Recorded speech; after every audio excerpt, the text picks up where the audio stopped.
ያን ቀን ግን ሞተሩ በተለየ ሁኔታ ነበር እየፈጠነ የመጣውና ምክንያቱ ምን እንደሆነ ታውቃለህ? እኔና አምልጥ እያለ ነበር እየጮኸ ነበር የመጣው። እንግዲህ ቤት ውስጥ ሌሎች ልጆች አሉ፣ ግን የመጨረሻ ልጁ ላይ ነበር ትኩረት የነበረው እና ሁሉም የሰፈር ሰው ምናምን ሰምቶ ነበርና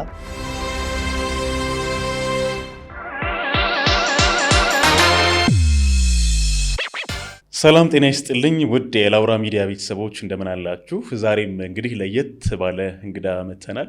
እንግዳችን ዳኒ ወደ ላውራ ስቱዲዮ ስለመጣክ እጅግ በጣም ከልብ እናመሰግናለን። ዳኒን ተመልካቾቻችን በሶሻል ሚዲያው በሚኒስትሪ ሚዲያውን በደንብ ታውቁታላችሁ። እጅግ በጣም ትልቅ አቅም ያለው ወጣት ጋዜጠኛ ነው። ከዳኒ ጋር በጣም ጥሩ ቆይታዎች እናደርጋለን። አጠቃላይ የህይወት ክህሎት ልምዱን እና የስራውንም ሁኔታ በተመለከተ በደንብ የምናወራ ይሆናል። ቻናሉን ሰብስክራይብ እያደረጋችሁ እንዲሁም ላይክ እና ሼር እያደረጋችሁ እስከ መጨረሻው ድረስ አብራችሁን ቆዩ። ዳኒ በድጋሚ እንኳን ወደ ላውራ መጣ። እንኳን ደህና ቆየኝ ግርምሽ። በጣም አመሰግናለሁ ጥሪያችንን አክብረህ ስለመጣ። አይም አክብረህ ስለጋበዝከኝ እጅግ አድርጌ ነው የማመሰግነው።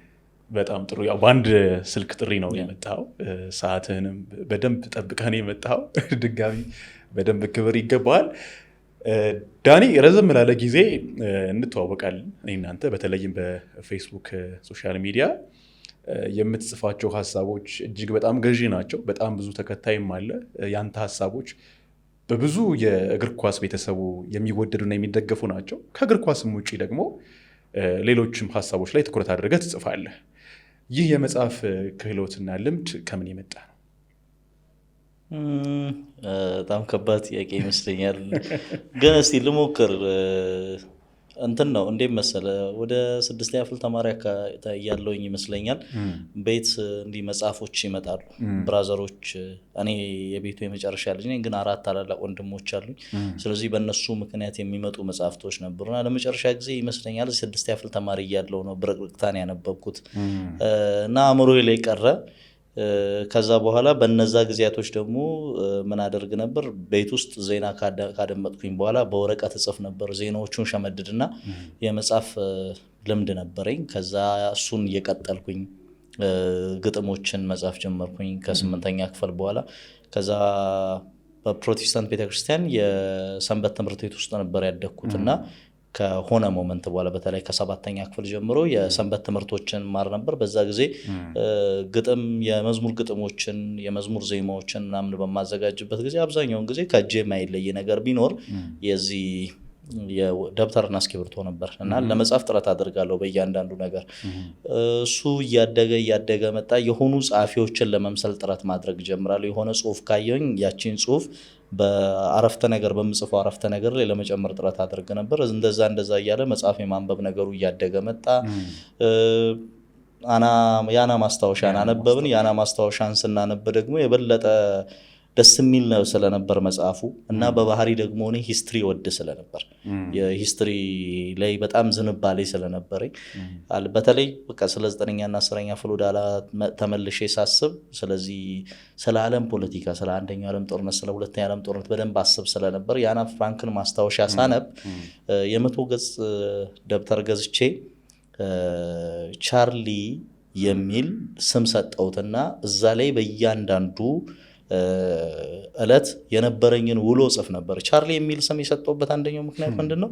ሪቮሉሽን የሚል ፊልም አይቼ ክላስ እየቀጣውኝ እየሄድኩኝ ሪቮሉሽን አይ ነበር እና ሪቮሉሽን ላይ በጣም አስገራሚ የሆነ አብዛኞቹ ፊልሞች ላይ ሴቶችን ዋነኛ ካራክተር ሲያደርጉ ቀስተኛ አያደርጓቸውም ወይም ደግሞ ይሄ ዋይልድ ካራክተር አያደርጓቸውም ነበር። በተለይ አድቬንቸር ፊልሞች ላይ እንደዚህ አይነት ነገሮች አልተለመዱም ነበር እና ሪቮሉሽን ስመለከት ቻርሊን እመለከታታለሁ። ቤተሰቧን ለመጠበቅ ጥረት የምታደርግ አንዲት ልጅ ነች እና እሷን ስመለከት ስለነበረ የአና ማስታወሻን ያነበብኩ ሰሞን የዲያሪን ርዕስ ቻርሊ ያልኩትና እዛ ላይ በየቀኑ ጽሁፍ ነበር። ዩኒቨርሲቲ እስክገባ ድረስ ስገባ የቋንቋና ስነ ጽሁፍ ተማሪ ሆንኩኝ። በዛ የቀጠለ ነገር ነው። አብሮ ያደገ ነገር ነው። በጣም ደስ ይላል። እንግዲህ ቀደም ብለክ 6ኛ ክፍል እያለክ 7ኛ ክፍል የመጽሐፍ ክህሎት ከዛ የመጣ እንደሆነ ነገርከኝ። ስለ ታች የትምህርት ደረጃ ካወራኝ አይቀር የት ትምህርት ቤት ተማርክ? እግረ መንገድህን የት ተወለድክ? የተወለድኩት ኑራይራ ነው። እኔ ብዙ ደጋግሜ ለመግለጽ እንደሞከርኩት ምስራቅ ሸዋ ዞን ቦሰት ወረዳ የሚባል ቦታ አለ ኦሮሚያ ክልል ውስጥና እዛ ነው ተወልጄ ያደግኩት። ብዙ ሰዎች አሁን ምናልባት ኢትፍሩትን ያውቁታል የአዲስ አበባ ሰዎች ወይም የተለያየ ቦታ ላይ ስለሚዘዋወር ወይ መርቲ የምትለውን ጣሳ ሰዎች ያውቋታል። እነዚህ በዚህ ነው የሚለዩት። ያ ከዛ ኤሪያ ነው የመጣ ነው። እኛ አሁን የመተሃራ አለ፣ ከዛ ኑራይራ አለ። መተሃራ የታችኛው አዋሽ አግሮ ኢንዱስትሪ ነው የሚባለው እና ሸንኮራ ነው በብዛት ወይም ደግሞ ስኳር ፋብሪካ ያለበት ኤሪያ ነው። ይሄኛው የላይኛው አዋሽ አግሮ ኢንዱስትሪ ይባልና ሙሉ ለሙሉ ፍራፍሬ ላይ ነው የሚያተኩረው። ዘይቱን እና ማንጎ ምኑ የሚመጣው ከዛ ነው። እንደውም ከ80-90 በመቶ በላይ የኢትዮጵያን ምርት በብዛት የሚገኝበት ኤሪያ ነው ተብሎ ይታመናል ያ ቦታ። በኋላ ላይ ሼህ አላሙዲን እንደያዙት አስታውሳለሁ። እኛ ቤተሰቦቻችን ጡረታ ከወጡ በኋላ እዛ እስከ 6ኛ ክፍል ነበር የመማር ዕድል ነበረኝ። ቄስ ትምህርት ቤት ነው። እኛ በዛ ጊዜ የግል ትምህርት ቤቶች ላይ እንደዚህ ነርሰሪ ኬጂ የሚባል ነገር በእኛ ጊዜ አልነበረም አልልም። እኔ የተወለድኩበት ቦታ ግን አልነበረም በእኛ በተለይ ትምህርት ስንጀምርና 90ዎቹ አጋማሽ ላይ ነው እኛ ወደ ትምህርት ዓለም የገባ ነው። በገባንበት ሰዓት ላይ የቄስ ትምህርት ቤት ነበር። ቄስ ትምህርት ቤት በደንብ ከ1 እስከ 100 በአግባቡ መጻፍ እስከምትችል ከ እስከ ፐ በአግባቡ መቁጠር እስክትችል ዝም ብለህ መጓዝ አትችልም። እና ማንበብ መጻፉን በደንብ ከለመድክ በኋላ ነው ከቄስ ትምህርት ቤት ወደ 1ኛ ክፍል እንድትዘዋወር የሚደረገው። አንድ ክፍል ውስጥ በአንዲት መምህር ለ3 ዓመት የመማር ዕድል ነበረኝና ሁላችንም ብቁ ናችሁ ስንባል ነው ወደ 1ኛ ክፍል ያለፍነው። አስታውሳለሁ አጋማሽ ላይ አልፋል ልትባል ትችላለህ። ከዛ 1ኛ ክፍል ቀጣይ ዓመት የትምህርት ዘመኑ እስኪጀመር ድረስ ጠብቃለና ከዛ ከኑራይራ የቄስ ትምህርት ቤት ወደ 1ኛ ክፍል ሄድን። ከ1ኛ ክፍል በኋላ 2ኛ ክፍል ግል ነበር የተማርኩት። አንሲፍ ይባላል። እዚህ ናዝሬት ላይ ናፊያድ ስኩል ነበርና የናፊያድ ስኩል ቅርንጫፍ ነው ተብሎ በሰዓቱ ቦሌ አካባቢ ነበረች። ቦሌ ትባላለች እዛው ኑራይራ። ቦሌ እየተመላለስን እንማር ነበረ። ከ2ኛ ክፍል እስከ 4ኛ ክፍል ይመስለኛል እዛ የተማርኩት። ከዛ ብራዘር መተሃራ ይኖር ስለነበረ በፓስተርነት ያገለግል ነበር ፕሮቴስታንት ቤተክርስቲያን ላይ እና እሱ ጋር ሄጄ 5ኛ ክፍልን ግል ትምህርት ቤት ቀጠልኩኝ። ዓለም መዋለ ሕፃናት ምናምን የሚባል ትምህርት ቤት ነበረ። አዲሱ ከተማ ላይ ነበር፣ ገና የተቆረቆረች ከተማ ነበረች። መተሃራ ሆኖ መርቲ እና አዲሱ ከተማ ገና እንደተቆረቆረ ሰሞን ነበር። እዛ ሄጄ እስከ 5 ተማርኩኝ። ከዛ በኋላ ያው ቤተሰብ ጡረታ ወጣ። ሲወጣ እኛ ወደ ሆሳና ሄድን። ሆሳና ትምህርት ቀጠለ። ያው ውጤት መጣና በስተመጨረሻ ደብረ ታቦር ዩኒቨርሲቲ ደረሰኝ። የታችኛው አዋሽ ሰዎች አኩንም ጠርተን ነበር ባለፈው ጊዜ እና አብዛኞቹ በግብርና ስራ ላይ እና በአርብቶ አደር ስራ ላይ ይሰማራሉ። አኩንም ጨምሮ ሌሎች የዛ አካባቢ ሰዎች ከብቶችን በማገድ ወተት ተዋጽኦችን በማግኘት የሚተዳደሩ አይነት ሰዎች ናቸው። አሁን የላይኛው አዋሽ ሰዎች ደግሞ አንተ እንዳልከኝ በአትክልትና ፍራፍሬ በብዛት የሚታወቁ አይነት ናቸው እና ከቤተሰቦች ብንጀምር አራሾች ገበሬዎች ነበሩ ወይስ አልነበሩ? አሁን ግብርናው ላይ ነበሩ። በተለይ ፋዘር እንደዛ ነበረ። ፋዘር ግብርናው ላይ እንዴት ነበረ? አሁን እነዚህ ፍራፍሬዎች የሚመረቱበት ቦታ የሰብል ጥበቃ ክፍል አለው። ሰብል ጥበቃ ክፍሉ እነዚህ የሚተከሉ ፍራፍሬዎች በሙሉ እንግዲህ ለወግ ማድረግ እስኪደርሱ ድረስ ሁሉንም ነገር የሚያደርግላቸው ክፍል ነው። ሰብሎቹ ህመም ቢያጋጥማቸው መድኃኒት የሚያቀርብላቸው፣ ያጋጠማቸውን ችግር ተረድቶ አስፈላጊውን መፍትሄ የሚያቀርበው ክፍል ነው የሰብል ጥበቃ ክፍል። እያንዳንዱን የእርሻ ልማት ማሳዎች ይቆጣጠራል። ፋዘር ምክትል ስራ አስኪያጅ ሆኖ ሰርቷል ከ1980ዎቹ ጀምሮ ማለት ነው፣ እኛ ሳንወለድ ገና። መርቲም ፋብሪካው ያለበት ቦታ እነዚህ የተመረቱት ምርቶች መርቲ ጣሳ ላይ ተደርገው ወደ አዲስ አበባና ወደ ተለያዩ ቦታዎች ከመላካቸው በፊት ወደ ፋብሪካው ይገባሉ እና ፋብሪካው ወደ ተለያዩ ከተሞች የሚልክበት ድረስ ፋዘር ይሰራ ነበር። ግን አስገራሚው ነገር ፋዘር መጀመሪያ መነሻ የነበረው ደግሞ ታችኛው ነበር፣ ስኳር ፋብሪካው ላይ ነበር ይሰራ የነበረው። ከስኳር ፋብሪካው ነው 75-76 አካባቢ ይመስለኛል ወደ ኑራይራ መጣና ላይኛው ላይ መኖር ጀመረ። ስለዚህ እሱ ሰብል ጥበቃ ክፍል ላይ ሆኖ ይሰራ ስለነበር አንደኛው ብራዘሬም እዛው ክፍል ላይ ይሰራ ነበረ፣ እርሻ ልማቱ ላይ ማለት ነው። ያው እርሻ ልማት ነው፣ የእርሻ ልማት ልጆች ነው የምንባለው እኛ አብዛኞቻችን። ከግብርናው ጋር በተያያዘ ግን እዛ አካባቢ ኖሮ ከግብርና ጋር ያልተነካካ ሰው የለም። እንዴት ማለት ይቻላል? ለምሳሌ የእኛ ቤተሰብ የራሱ በረት የነበረው ብዙ ከብቶችን ያረባ የነበረ ነው የእኛ ቤተሰብ። እንደውም 3ኛው ልጅ የእኛ ቤት ልጅ 3ኛው ልጅ እስጢፋኖስ ይባላል። 3ኛው ልጅ ከተወለደ በኋላ 1975 ላይ ነው እሱ የተወለደው። እሱ ከተወለደበት ጊዜ ጀምሮ ለመጀመሪያ ጊዜ አንድ የፈረንጅ ላም ገዝተው ከዛ እሷ እንግዲህ የተዳቀለች ሌሎች ጥጆችን ምን ይዛ መጣች። እኛ ለመጨረሻ ጊዜ 2002 ላይ ነበር ጡረታ የወጣ ነው። ወደ 21 አካባቢ ከብቶች ነበሩ እና ስለዚህ እኛ ልክ ስንወለድ ከስራዎቻችን ከሚኖረን የዕለት ተዕለት ተግባራት ከትምህርትና ከተለያዩ ጉዳዮች ባለፈ የሚኖረን አንደኛው ተግባር በፈረቃ ነው አይደለም እንማረው። ስለዚህ ከሰዓት ፈረቃ ከሆንክና ጠዋት ቤት የምትቀር ከሆነ ደብተርን ይዘህ ከብት ጥበቃ ትወጣለህ። ከብት የማገድ ግዴታ ይኖርባል። ቤት የሚያጸዳ ሰው አለ፣ ቤት ውስጥ የሚቀር ከብት ለማገድ ጫካ የሚወርድ አለ። ጥላ እናዘጋጅና ፀሐያማ ስለሚሆን ከብቶቹን ለምሳሌ ሽንኩርት ከተነቀለ በኋላ ቃርሚያ ተብሎ ይለቀቃል። የፈለጉት ከብቶች መጥተው እንደፈለጉ እንዲበሉት የሚደረግ ነው። ተረፈ ምርቱን ማለት ይቻላል። እና እዛ ቦታ ሄደን እኛ ለራሳችን ጥላ አዘጋጅተን እያነበብን ከብቶች እናገድ ነበር። ከዛ 5:30 አካባቢ እንዲህ ሲሆን ወደ ቤት እንሄድና ልብስ ቀያይረን ትልልቆቹን እንተካና እኛ ወደ ክላስ ስንሄድ እነሱ ወደ በረት ሄዱና እኛ በረት አስገብተንላቸውን የምንሄደው እነሱ ደግሞ ይመጡና ከበረት አውጥተው ቀሪውን የማገድ ስራ ከሰዓቱን ይሰራሉ። ግን ሁልጊዜም ጠዋትም ቤት ይኖራል፣ ከሰዓትም ድጋሚ ቤት ውስጥ የሚሰሩ ስራዎችን የሚሰራ አንድ ሰው ይቀራል። በዚህ መልኩ ነው የኛ እዛ አካባቢ ያለው ሰው በእንዲህ አይነት መንገድ ነው የኖረው። በጣም የገረመኝ እሱ ነው። እኔ አሁን መተሃራን እንደዚህ በመተላለፍ አውቃታለሁ። የመተሃራ አካባቢ ሰዎች ወዳጆቼ አሉና በልዩነት በጣም ብዙ ሰው ይለዋል ብዬ የማስበው አንድ ነገር አለ። ግልጽነት፣ ነፃነት፣ ሀሳብን በነፃነት መግለጽና የተመሳሰሉ ተመሳሳይ ነገሮች አሉ። ያ ነገር ካደግክበት አካባቢ ጋር የሚመጣም ነገር ነው ብዬ አምናለሁ። ስለሱ የሚሆን ነገር ትለኛለህ። ነገር ግን በጣም አራዶች ናቸው፣ ከተሜ ናቸው፣ አዋቂ ናቸው የመተሃራ አካባቢ ሰዎች። አንተም አለ ብያለሁ፣ አኩም መጥቶ ነበር፣ ሌሎችም አውቃቸው ሰዎች አሉ። ነገር ግን አሁን አንተ እንዳልከው ከግብርናው ስራ ጋር ደግሞ በደንብ የተነካኩ ናቸው። አሁን ለምሳሌ ከብት የማገድ ወይም የእረኝነቱንም ስራ ይሰራሉ። ማለብም ካለባቸው ያልባሉ። አንተ ከብቶችን ከማገድ በተጨማሪ በረት ውስጥ እንደዚህ የማለብ ላሞች ሲወልዱ የማዋለድ ነገር ነበረ። የኔ ዋነኛ ስራ እኔ አሁን ለምሳሌ 6ኛ ክፍል ጡረታ ወጥተን ከብቶቹን በሙሉ ሸጥንና እኛ ማጓጓዝም አስቸጋሪ ስለነበረ ጡረታ ስንወጣ ቤተሰብ ጡረታ ሲወጣ ወጣንኛ። እኔ 6ኛ ክፍል ማለት በጣም ልጅ ነኝ፣ ገና ልጅ ነኝ ማለት ይቻላል። ምናልባት 12 13 እንደዛ አካባቢ። ስለዚህ የነበረኝ 12 ይመስለኛል የነበሩት እና የነበረኝ እድል ምንድነው ጥጆች አሉ። ወተት ሲታለብ ሁሌም አሁን በተለያየ ቦታ አጠራሩ ለየት ይላል። አንዳንዶቻችን ኒኬል እንለዋለን፣ አንዳንዶቻችን ቃለስ እንለዋለን። ውሃ መጠጫለች የብረቷ እሷ ኢትዮጵያ ውስጥ የተለያየ ቦታ ነጣ ያለችው የተለያየ ጥሪ ያለው ቀለስ የሚል አለ፣ ኒኬል የሚል አለ። ወይ ቀለስ ነው ወይ ኒኬል በሚለው እንያዘው እና እሱን በእጄ ይዤ ነው የሚሄደው። እና እዛ የምንሄድበት አንደኛው ምክንያት ከብት ከታለበ በኋላ እዛው ትኩስ ወተት ትጠጣለህ። ይዞ በዕለቱ የተገኘ ሰው እድለኛነቱ ጥቅሙ እሱ ነው ማለት ይቻላል። ግን ሌላ ስራ አለ። ምንድነው? እሷን ወተት ጠጥተህ ቀጣይ አሁን ጥጃ ይጠባ የለ ጥጃ መፍታት ማሰር ያንተ ስራ ነው። የጠጣው ሰው ድርሻ ነው። እና የመፈንከት እድል አለ። በነገር አሁን ጉልበቴ ደምቶ ያውቃል። ይራገጣሉ ጩጮቹ ምን ያውቃሉ። በቃ የምርም እንደ ልጅ ናቸው ማለት አሁን እዛ ጊዜ ላይ ምናምን ትበሳጫለህ። ልጅነት ነው ለአንተ ራሱ። ምክንያቱም አንተ ራሱ ሮጥ አልጠገብክም። የጥጃ ንዴት ያናድድ ይችላል። ግን አሁን ዝም ብለህ ስታስበው ለማዘሮቻችን ለፋዘሮቻችን እንደ ልጅ ነበር ያዩዋቸው ነበሩ።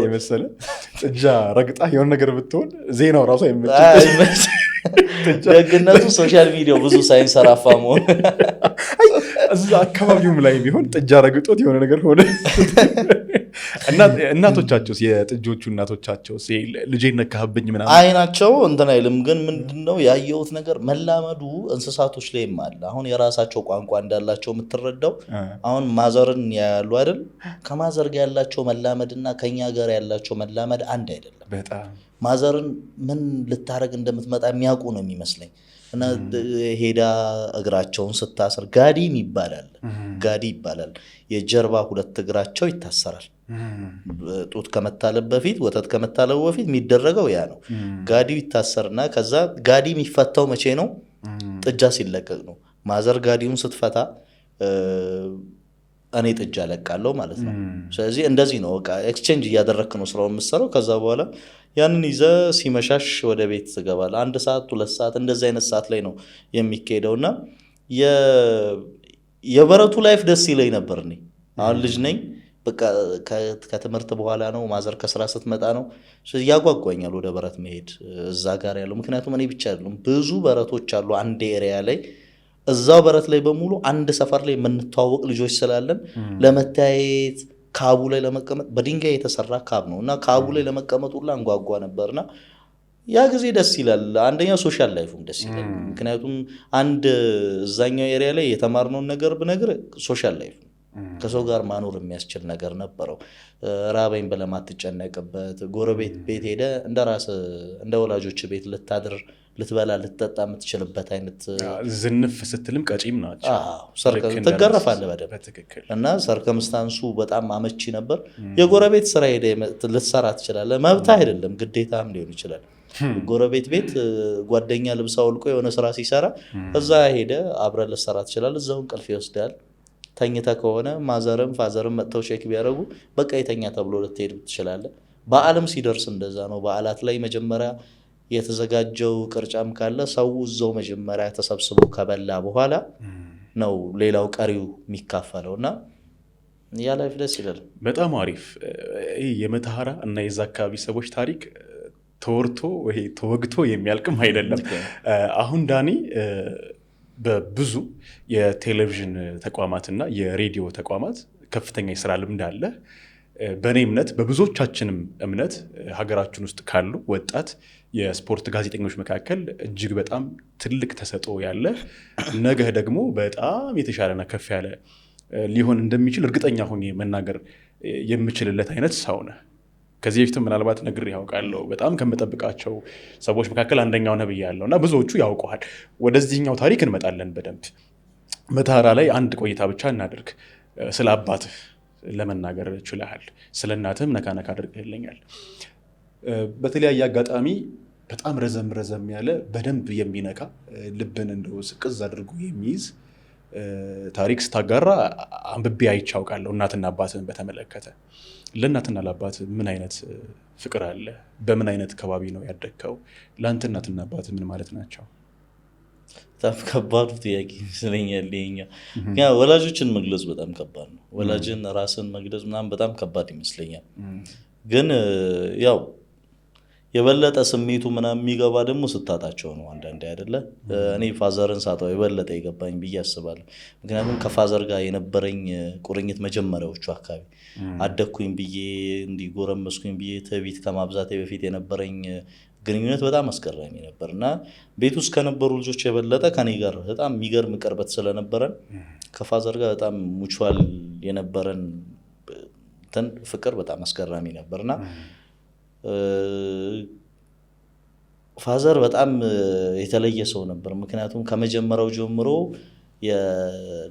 ለእኔ የተለየ ቦታ ነበረው እና ስለዚህ በእያንዳንዱ ቀን እኔ እዛ ቦታ ላይ እንድገኝ ጥረት ያደርግ ነበር፣ የተሻለ ነገር እንዳገኝ። እኔ እንደውም አንዴ ያስታውሳለሁ። ምን ተፈጠረ መሰለ፣ ሞተር ይነዳ ነበር። እዛ እርሻ ልማት ምክትል ስራ አስኪያጅ ሆነው ሲሰሩ እነሱ ሞተር ይሰጣቸው ነበር በሰዓቱ። ያ ያማሃ ሞተር ነበር እና ብዙም አይበርም። ግን አንድ ጊዜ የእሳት አደጋ ተነሳ። እዛ ኑራይራ በምንኖርበት ጊዜ ይመስለኛል የ3ኛ ክፍል ተማሪ አካባቢ ይመስለኛል።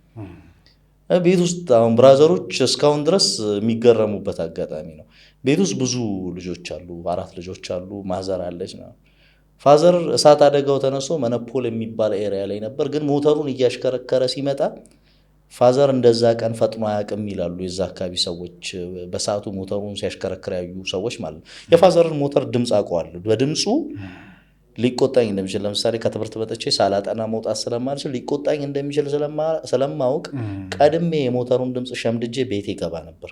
ከሞተሩ ቀድሜ ቤት ደርሳለሁ እና ያን ቀን ግን ሞተሩ በተለየ ሁኔታ ነበር እየፈጠነ የመጣውና ምክንያቱ ምን እንደሆነ ታውቃለህ?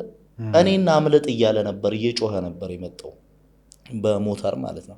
እንግዲህ ቤት ውስጥ ሌሎች ልጆች አሉ፣ ግን የመጨረሻ ልጁ ላይ ነበር ትኩረት የነበረው እና ሁሉም የሰፈር ሰው ምናምን ሰምቶ ነበርና ፋዘር ለእኔ ያለውን ቦታ በደንብ የምረዳ ሰዎች ደጋግመው እኔ ከማውቀው የሚልህ እሳት አደጋ ተነስቷል አካባቢው ላይ። እሳት አደጋ ተነስቷል። ከእሳት አደጋው እኔን እንዳመልጥ እየጮኸ ነበር ሞተሩን እየነዳ የነበረው የሚል ነገር ተነግሮኝ ነበር። እና ሲደርስም የኔን ስም ነበር ይጠራ የነበረው ሞተሩን ካቆመ በኋላ ፋዘርና ከዚህ በላይ እንዴት በቃ በዚህ ደረጃ ነበር ለእኔ የነበረው ፍቅር። በእያንዳንዱ ሰዓት ከዩኒቨርሲቲም በየትኛውም አጋጣሚ ፋዘር ለእኔ እዚህ ለመገኘቴ ምክንያቴ ነው። ከዛ ግን ያው በስተመጨረሻ እኔ ልጠብቀው የሚገቡኝ ቃሎች ነበሩ ከሱ ጋር አብሬ ለማሳለፍ አብሬ ተጨማሪ ጊዜያቶችን ለማሳለፍ የሚገቡኝ ጊዜያቶች ነበሩ። ያንን ልሰጠው አልቻልኩኝም። ያው እግዚአብሔር የፈቀደውን አድርጓል ብዬ ነው የማስበው። የአንዳንድ ጊዜ የሆኑ ቀናቶች አሉ እነዛን የበለጠ እንዳሰበ የሚያደርጉኝ። ምናልባት እሱ በህይወት ቢኖር እንደዚህ ማድረግ እንችል ነበር፣ እንደዚህ ማድረግ እንችል ነበር። ምክንያቱም ከፋዘር ጋር እንደ ፋዘር ሳይሆን እንደ አንድ በእድሜ እኩያ እንደሆኑ ወጣቶች ምናምን እንደዚህ ስለምንፎጋገር እንደ ጓደኛ እንደፈለግን ስለምንቀላለን እኔ አሁን ሀዲኛ ቋንቋ አልችልም። ፋዘር ሀዲኛ ቋንቋ እንድለምድ ይፈልጋል። ስለዚህ እኔ በሀዲኛ ቋንቋ ሰላም እለዋለሁ እና በጣም ደስ ይለዋል። ግን ኋላ ላይ ሰላምታውን ጀምሬ አልቀጥልም። በእንዲህ አይነት መንገድ እየተሳሳቅን ስልክ የምናወራ ሰዎች ነበር። ከማዘር ጋር እንደዚህ አልቀላለድም፣ ከሱ ጋር እቀላለድ እንደነበረው።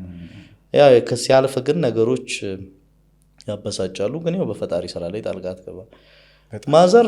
ማዘር ነች። እኔ ያው ኢትዮጵያ ውስጥ አንድ የተለመደ ነገር ስለ እናቶቻችን ሁሌም መልካም ነው አይደል የምናወራው። የእናቶች ልብ እንዴት ይገለጻል? ያንተ መታረብ ያንተ መራብ እንዲራቡ የሚያደርጋቸው፣ ያንተ መታረዝ እንዲታረዙ የሚያደርጋቸው፣ ያንተ ህመም የሚያሳምማቸው፣ ያንተ ልቅሶ የሚያስለቅሳቸው፣ ደስታ ደግሞ በዛው ልክ እጥፍ ድርብ ጮቤ የሚያስረግጣቸው ናቸው። እና ለነሱ ሌላ ጌጥ የለም ከልጆቻቸው የበለጠ፣ ለነሱ ሌላ ወርቅ የለም ከልጆቻቸው የበለጠ። እና እናቶችን እንዴት መግለጽ ይቻላል? የእናትነት ስጦታው በራሱ የተለየ ነው። አንዳንድ ጊዜ ምን አለ መሰለህ፣ ሴትነትና እናትነት ልዩነት አለው። ብዙ ሰዎች ሴቶች በሙሉ እናት ሊሆኑ አይችሉም። በደንብ ይቀበሏል። ልጅን የማይቀበሉ ሴቶች አውቃለሁ። እና ሴቶች በሙሉ እናት ይሆናሉ ማለት አይደለም። እናትነት በራሱ የተለየ ተሰጥኦ ነው። ማለት ዝም ብለህ አኳየር አታደርገውም። ይሄ ልብህ እንዴት ማለት በፊት በወጣትነት ዘመናቸው ሊገራ የማይችል ልብ እንዴት ሊቀየር እንደሚችል አስበው። በጣም አመፀኛ የነበሩ ሴቶች እናትነት ልባቸው ግን አለ።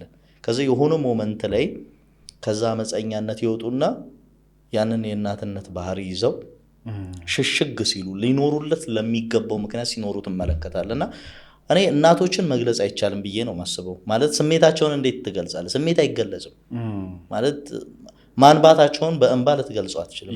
የሚጋባ ነገር ነው አይደለ? በደንብ የሚጋባ ነገር ነው እንጂ የምገልጸው ነገር አይደለም። የሚኖር ይመስለኛል። ያንተን ደስታ አይተው ባላቸው አይናቸው ውስጥ በምትመለከተው ደስታ ውስጥ ያሳለፉትን ህመም ማየት ትችላለህ። በምን አይነት ጎዳና ውስጥ እንደመጡ የሚከፍሉልህ ዋጋ ብዙ የምታወራለት አይደለም፣ ልትከፍለው የምትሞክረው ነው።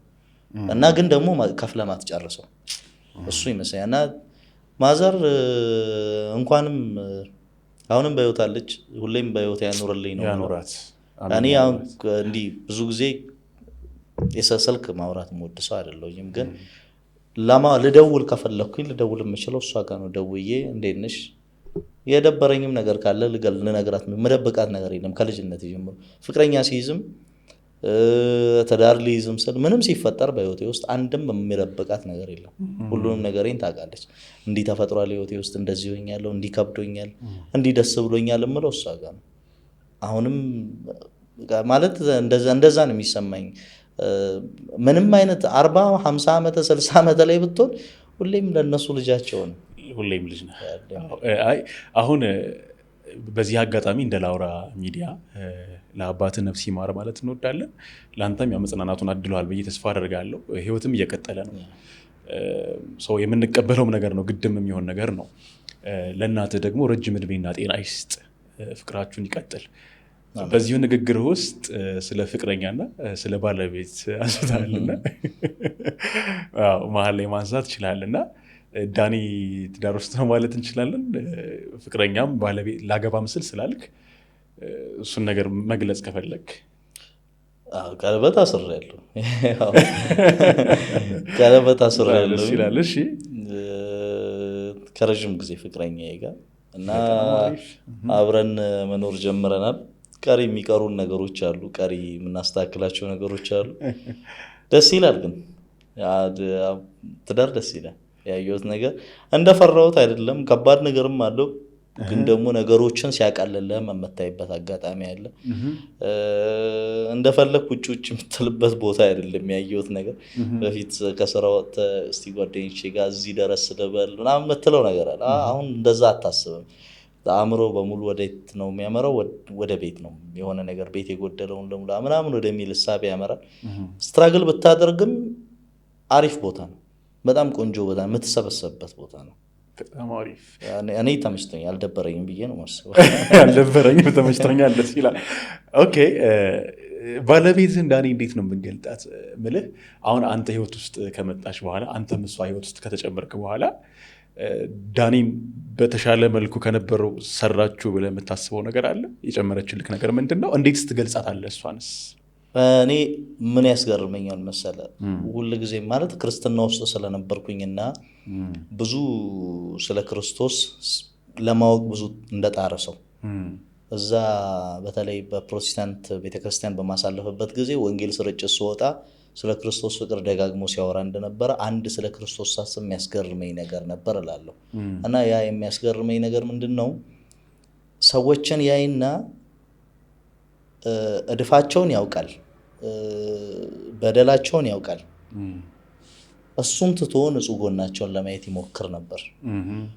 እሷ እኔን ስትቀርበኝ ንጹህ ጎኔን ብቻ ለማየት ነው የሞከረችው። የኔን መጥፎ ነገሮችን በሙሉ እያወቀች ነው ከኔ ጋር ለመኖር የወሰነችው። እድፌን ለማየት አልፈለገችም። እና በጣም ለምን ብዬ ጠይቄም አውቃለሁ በራሴ። እና ሰዎች መጥፎ ጎንህን ትተው በጥሩ ጎን ብቻ ጠንካራ ጎንህን፣ መልካም ጎንህን፣ አንተ በዚህ ነገር መልካም ነህ በሚል እሳቤ ብቻ ሊወዱ ከቻሉ ከዚህ በላይ ከነሱ ምን እንጠብቃለን? በጣም በዚህ አጋጣሚ የዳኒ ባለቤት ክብር ይገባሻል። በእውነት ውለዱ፣ ክበዱ፣ እግዚአብሔር ወግ ማድረግ ያሳያችሁ። በእውነት ከልቤ ነው። እንዲህ አይነት ሰው እንዲበረክትልን እንፈልጋለን።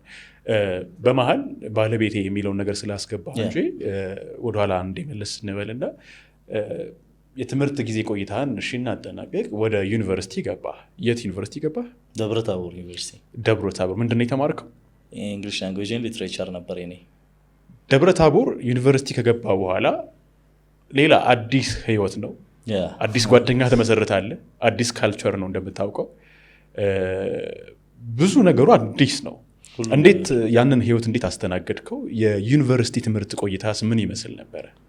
እንዳመጣጡን ያስተናገድ ነው ማለት ስገባ ምንም መማላቅ ልጅ ሆኜ ነው ዩኒቨርሲቲ የገባሁት። አይሆንም በቃ መሄድ የለብም እየተባልኩኝ ደብረታቦር ሄድኩት። ኪሎ ሜትር ቼክ አረግን፣ ደብረታቦር ነው የደረሰን። ሆሳና ነበርኩኝ ቼክ ስናደርግ ከአዲስ አበባ።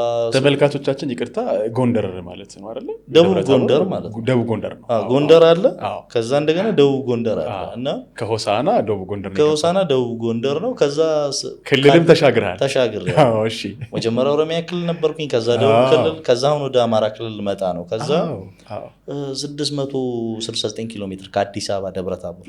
ከዛ ከሆሳና 230 ኪሎ ሜትር አለ፣ 800 ምናምን ወደ 900 ኪሎ ሜትር ልጓዝ ነው ማለት ነው። የመጀመሪያ ቀን ከሆሳና ስወጣ በቃ ወደ ኋላ ዞር ብዬ ለማየት አልፈለግኩም። ምክንያቱም ቤቱን ጥዬ ለመውጣት ስላልቅሻለሁ። ማዘር ብቻዋን ነች፣ የቀረሁት ነው የነበርኩኝ ቤቱ። ስለዚህ ማዘር እያለቀሰች እያየኋት ነው። ወደ ኋላ ተመልሼ እኔ ያንን ስሜት እንትን ማስተናገድ አልፈለግኩም። ቀድም ያልቅሼ ስለነበር ጨርሻለሁ። ወጣሁኝ። አዲስ አበባ ማደር ነበረ። በእንደ አጋጣሚ ሆኖ ሊቨርፑል ከማንቸስተር ዩናይትድ ምሽት 5 ሰዓት ጨዋታ ነበረ አዲስ አበባ። መከረኛ ኳስ እግዚአብሔር። ልጁ አብሮኝ የሄደው ልጅ የሆሳና ልጅ ነው፣ ግን በቃ ዝም ብለን የሆሳና ልጅ ነን በሚል ዩኒቨርሲቲ ስትሄድ አንድ አካባቢ ከሆንክ ግሩፕ የመፍጠር አባዜ ነበር በዛ ሰዓት ላይ እና አስታውሳለሁ። ጥቅምት 8 ነበር የሆነ ፓወር እንዲኖር በቃ ግሩፕ ፈጠርን። የት አካባቢ ነበር? 7ኛ አካባቢ ነበርን ያደር ነው። ከዛ ለአውቶቡስ እንዲቀርበን ማለት ነው መኪና ትኬት ቆርጠናል፣ እዚህ ወርደን ማለት ነው። ከዛ እንግዲህ አውቶቡስ ተራ ነው የምንይዘው። ከዛ ማደሪያ ግን ያገኘው 7ኛ አካባቢ ነበር። ኳስ ማየት አለብን ብዬ ጓደኛዬን ጨቅጭቄው ከዛ መጀመሪያ አልጋ እንያዛለን። አልጋ ለመያዝ ስንሄድ እኛ ትንሽ ብር ነው የያዝነው። ጥቅምት 8 ቀን ነው ለምን ጥቅምት 7 ቀን ነው። ከዛ እንዴት እንደወጣ ቃለ ስንገባ የተሰጠን ያገኘነው አልጋ ኑ ምናምን ብላ አንዲት ልጅ ወሰደችና ቆንጆዬ ልጅ ነች። እኔ ደግሞ የት ነው የምትወስድ ምናምን ተከትለን ሄድን። ስንገባ ረብራብ እንደዚህ ከላይ ምናምን ያን ያሰብከውን አሁን አስቤዋለሁ። ይኸውልህ ከላይ እንደዚህ ምናምን መወጣጫ ቆጥ አለው እና ቆጡ ላይ ወጥተህ ነው የምታድረው። እንዲህ ተንከባለህ ትገባለህ። የመጨረሻው ላይ በመሰላል ትወጣና እንዲህ ተንከባለህ ትተኛለህ ማለት ነው። ከዛ መውረድ ትችላለህ። ስትወርድ የምትወርደው የቤቱ ባለቤቶች እራት እየበሉ ነው የምታልፈው ማለት ነው። የመጀመሪያ ቀን አንተ የራት መብያ ላይኖርህ ይችላል እና ዩኒቨርሲቲ ለቤት አውቶቡስ ተራ ቆጥ ላይ ያድሩ የመጀመሪያ ቀን ነው። አዲስ አበባ ደግሞ እኔ ብዙም አላውቃትም። መጥቼም ስለማወቅ እርግጠኛ አይደለሁም። ደብረ ዘይት ይመስለኛል የመጣሁት እና አዲስ አበባ ላይ ብዙም እውቀት የለኝም። ከዛ ብራዘር ጋር እንደመጣሁ አልነገርኩትም። እንደ አጋጣሚ ደግሞ ስልክ አልነበረኝም። ወደ ዩኒቨርሲቲ ስገባ እኔ ስልክ አልነበረኝም። ምንም ነገር አላውቅም ስለ ስልክም አልነበረኝም። ዩኒቨርሲቲ ስገባ ውጤቴ መጣ። ዩኒቨርሲቲ አዘር ሶሻል ሳይንስ ነው የደረሰኝ። ከዛ ደብረታቦር መግባት ነበረብኝ። ቤተሰብ ጋር ገብቼ ፕሩቭ ማድረግ ነበረብኝ። ሰነፌ ስለነበር 11ኛ እና 12ኛ ክፍል ላይ ሄድኩኝ። እራት በላን ከጓደኛዬ ጋር ኳስ ሄደን አየን። ማንቸስተር ዩናይትድ ከሊቨርፑል 0-0 የተጠናቀቀው ጨዋታ ነው። ሃፍ ታይም አይተን ገብተን ተኛን። ፈርስት ሃፍ ኩቲኒዮ የሚገርም ኳስ ይሞክርበትና ዳቪድ ዲያ በዚህ በጣቶቹ የሚያወጣበት ኳስ አለ ምትገርም ይፌ። ከዛ ገብተን ተኛን። በጠዋት ነው ውጤቱን ቼክ ያደረግነው 0-0 አለቀ ምናምን የሚለው። ሄደን ባህር ዳር ደግሞ ታደረ። ባህር ዳር ታደረ። ደብረታቦር በጠዋት ተነስተን ካደርን በኋላ ባህር ዳር ደግሞ ራሱን የቻለ ነው። እዛው መናኸሪያው ኤሪያ ላይ መኪና ያለበት ኤሪያ ላይ ደሩ ተብሎ 04 ኤሪያ ላይ ነው። በጣም ያበደ ሰፈር ነው። እዛ ነበር ያደርኩት። ከዛ ማክሰኞ ይመስለኛል ማክሰኞ ሮብለት ጥቅምት 9 ገባሁኝ ግቢ ደብረታቦር ገባሁኝ እና ደብረታቦር ምንም አላውቅም። የመጀመሪያዎቹ 5 ወራት ሰመመን አእምሮ ይለኝ ነበር። የገና ማዕበል የሚል ነገር ሰመመን ላይ ተጽፎ አንብቤያለሁ። እና ምንድነው በመጀመሪያ ሴሚስተር ውጤት ጥሩ ካልሆነ ተሰናበታለህ ከግቢ የሚል ነገር ሲዩሲን ስላነበብኩኝ ዩኒቨርሲቲ ከመግባቴ በፊት ነበር ሰመመንን የሲሳይ ንጉሱን ያነበብኩት። ስለዚህ ፋርቼ ስለነበር ወጥሬ ነው ያነበብኩት። የመጀመሪያው ፈርስት ሴሚስተር ውጤቴ አሪፍ ሆነ። የክላሱ ሁለተኛው ከፍተኛ ውጤት ነበር። ዲፓርትመንት እንግሊሽ ላንጉዌጅ መጀመሪያ ኢሲሲ ነበር የደረሰኝ ኤርሊ ቻይልድሁድ ኬር ኤጁኬሽን የሚል የህፃናት እንክብካቤ ክፍል። እኔ ሳይኮሎጂ አልማርም ብዬ ነው ጥዬ ወጣሁት። ከዛ ወረቀት ለጠፍኩኝ።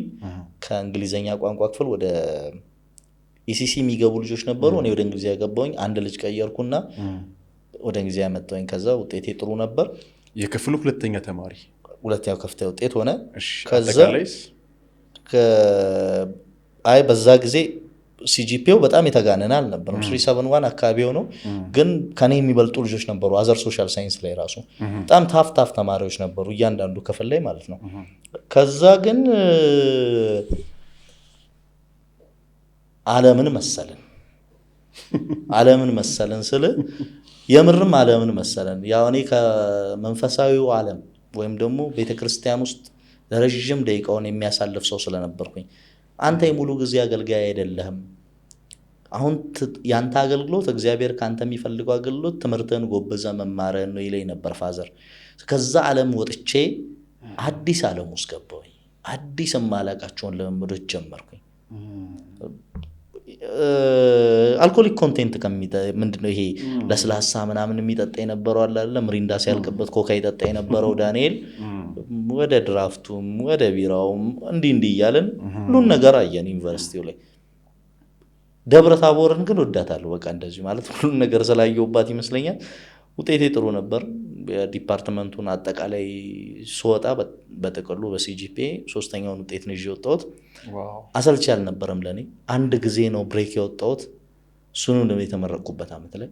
ከዛ ውጭ አመቱን ሙሉ ግቢ ውስጥ ነው ማሳልፈው። ከመምህራን ጋር አሪፍ ወዳጅነት ነበረኝ። ሁሌ አብሬያቸው ማሳልፋቸው መምህራን ነበሩ ከተማ ውስጥ ምናምን።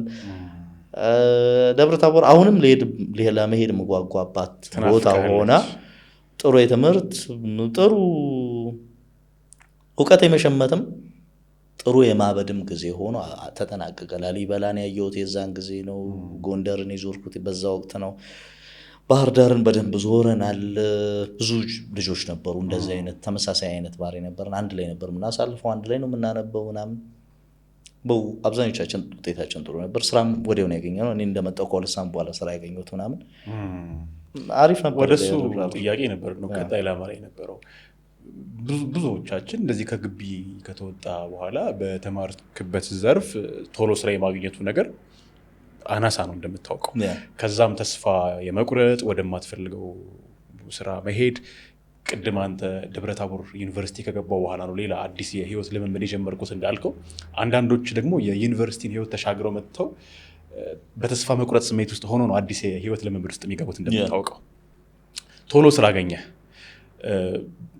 ቢመጥንህም ባይመጥንህም ቢበጅህም ባይበጅህም ክፍያ ማግኘት ጀምረሃል። ህይወት እንዴት ቀጠለ? ከዛ በኋላ አንተ በምትፈልገው መንገድ ቀጠለ? ሲቀጥል ያገኘው ስራ የት ነበረ? የመጀመሪያ ስራ የት ነበረ? ሚኒስትሪ ሚዲያ ላይ ነው አይ ቲንክ። ሚኒስትሪም ነው። የት ነበረ? እሱን የስራ ዘመን ታስታውሰኛለህ? በምትፈልገው ልክስ ነበር ወይ? የምትፈልገው አይደለም ሁል ጊዜም፣ ግን የምታደርገው ምንድን ነው? የትኛው ቦታ ላይ ነው መገኘት ያለ? እኔ ሪሰርች ጨርሰን በኋላ አንድ መምህራችን ስለ ስራ መፈለግ ዘይቤ ያወራ ነበር። ዘላለም ሽታሁን የሚባል መምህር ነው እና አስታውሳለሁ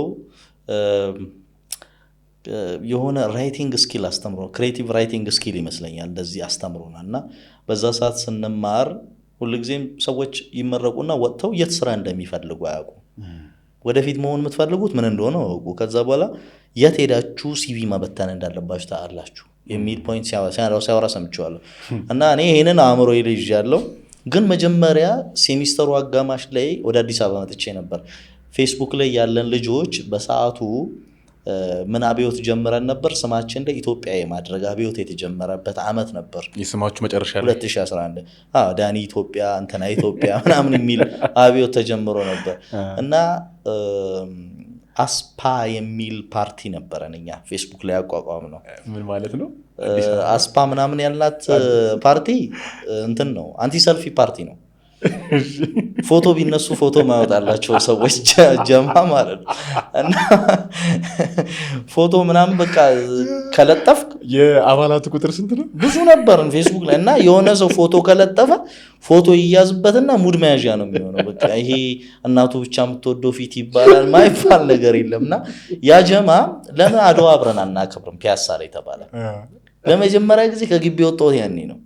ፌስቡክ ላይ የሚተዋወቀው ጀማ ከግቢ ወጥቼ ስመጣ እንደ ቤተሰብ ነው የተቀበለኝ። አዲስ አበባ ላይ ወሊድን መጥቼ ያገኘሁት፣ ወሊድን ታውቃለህ? ፌስቡክ እዚህ ነው ያገኘሁት። ያን ጊዜ ብሬክስ ወጣ።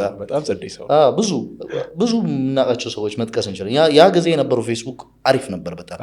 ከዛ መጣሁኝ ብሬክ ስናሳልፍ ጋዜጠኛ መሆን እንደምፈልግ በተጓዳኝ ስለሚባል እንግሊሽ ላንጉዌጅ ኤንድ ሊትሬቸር እየተማርኩኝ እንደሆነ፣ ስለዚህ የምታውቁት ምናምን ሲባል ከቸልሲ ደጋፊዎች ጋር ቅርበት ያለው እስራኤል ደርቤ ያለ እስራኤል ደርቤ ብስራት እየሰራ ነው በሰዓቱ።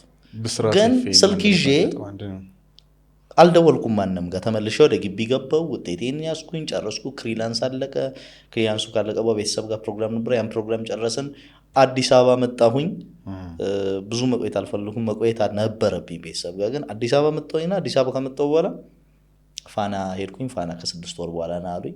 ኢትዮ ኤፍኤም ባዶ እጄን ነበር ሄድኩት፣ ሲቪን ፋና አስቀምጬ። ከዛ ነገ መጥተህ መነጋገር እንችላለን ከደሞዝ ጋር በተያያዘ ተባለ። ከኢትዮ ኤፍኤም መስወጣ ነው ብስራት እስራኤል የደወልልኝ። ደውዬለት ነበር ከሆሳና ከመነሳቴ በፊት። መሴን አናግሬዋለሁ፣ ነገ ና አለኝ። ሄድኩኝ። ገና ጀማሪ ነህ፣ አቅምህን አይቼዋለሁ ምናምን አለኝ መሴ።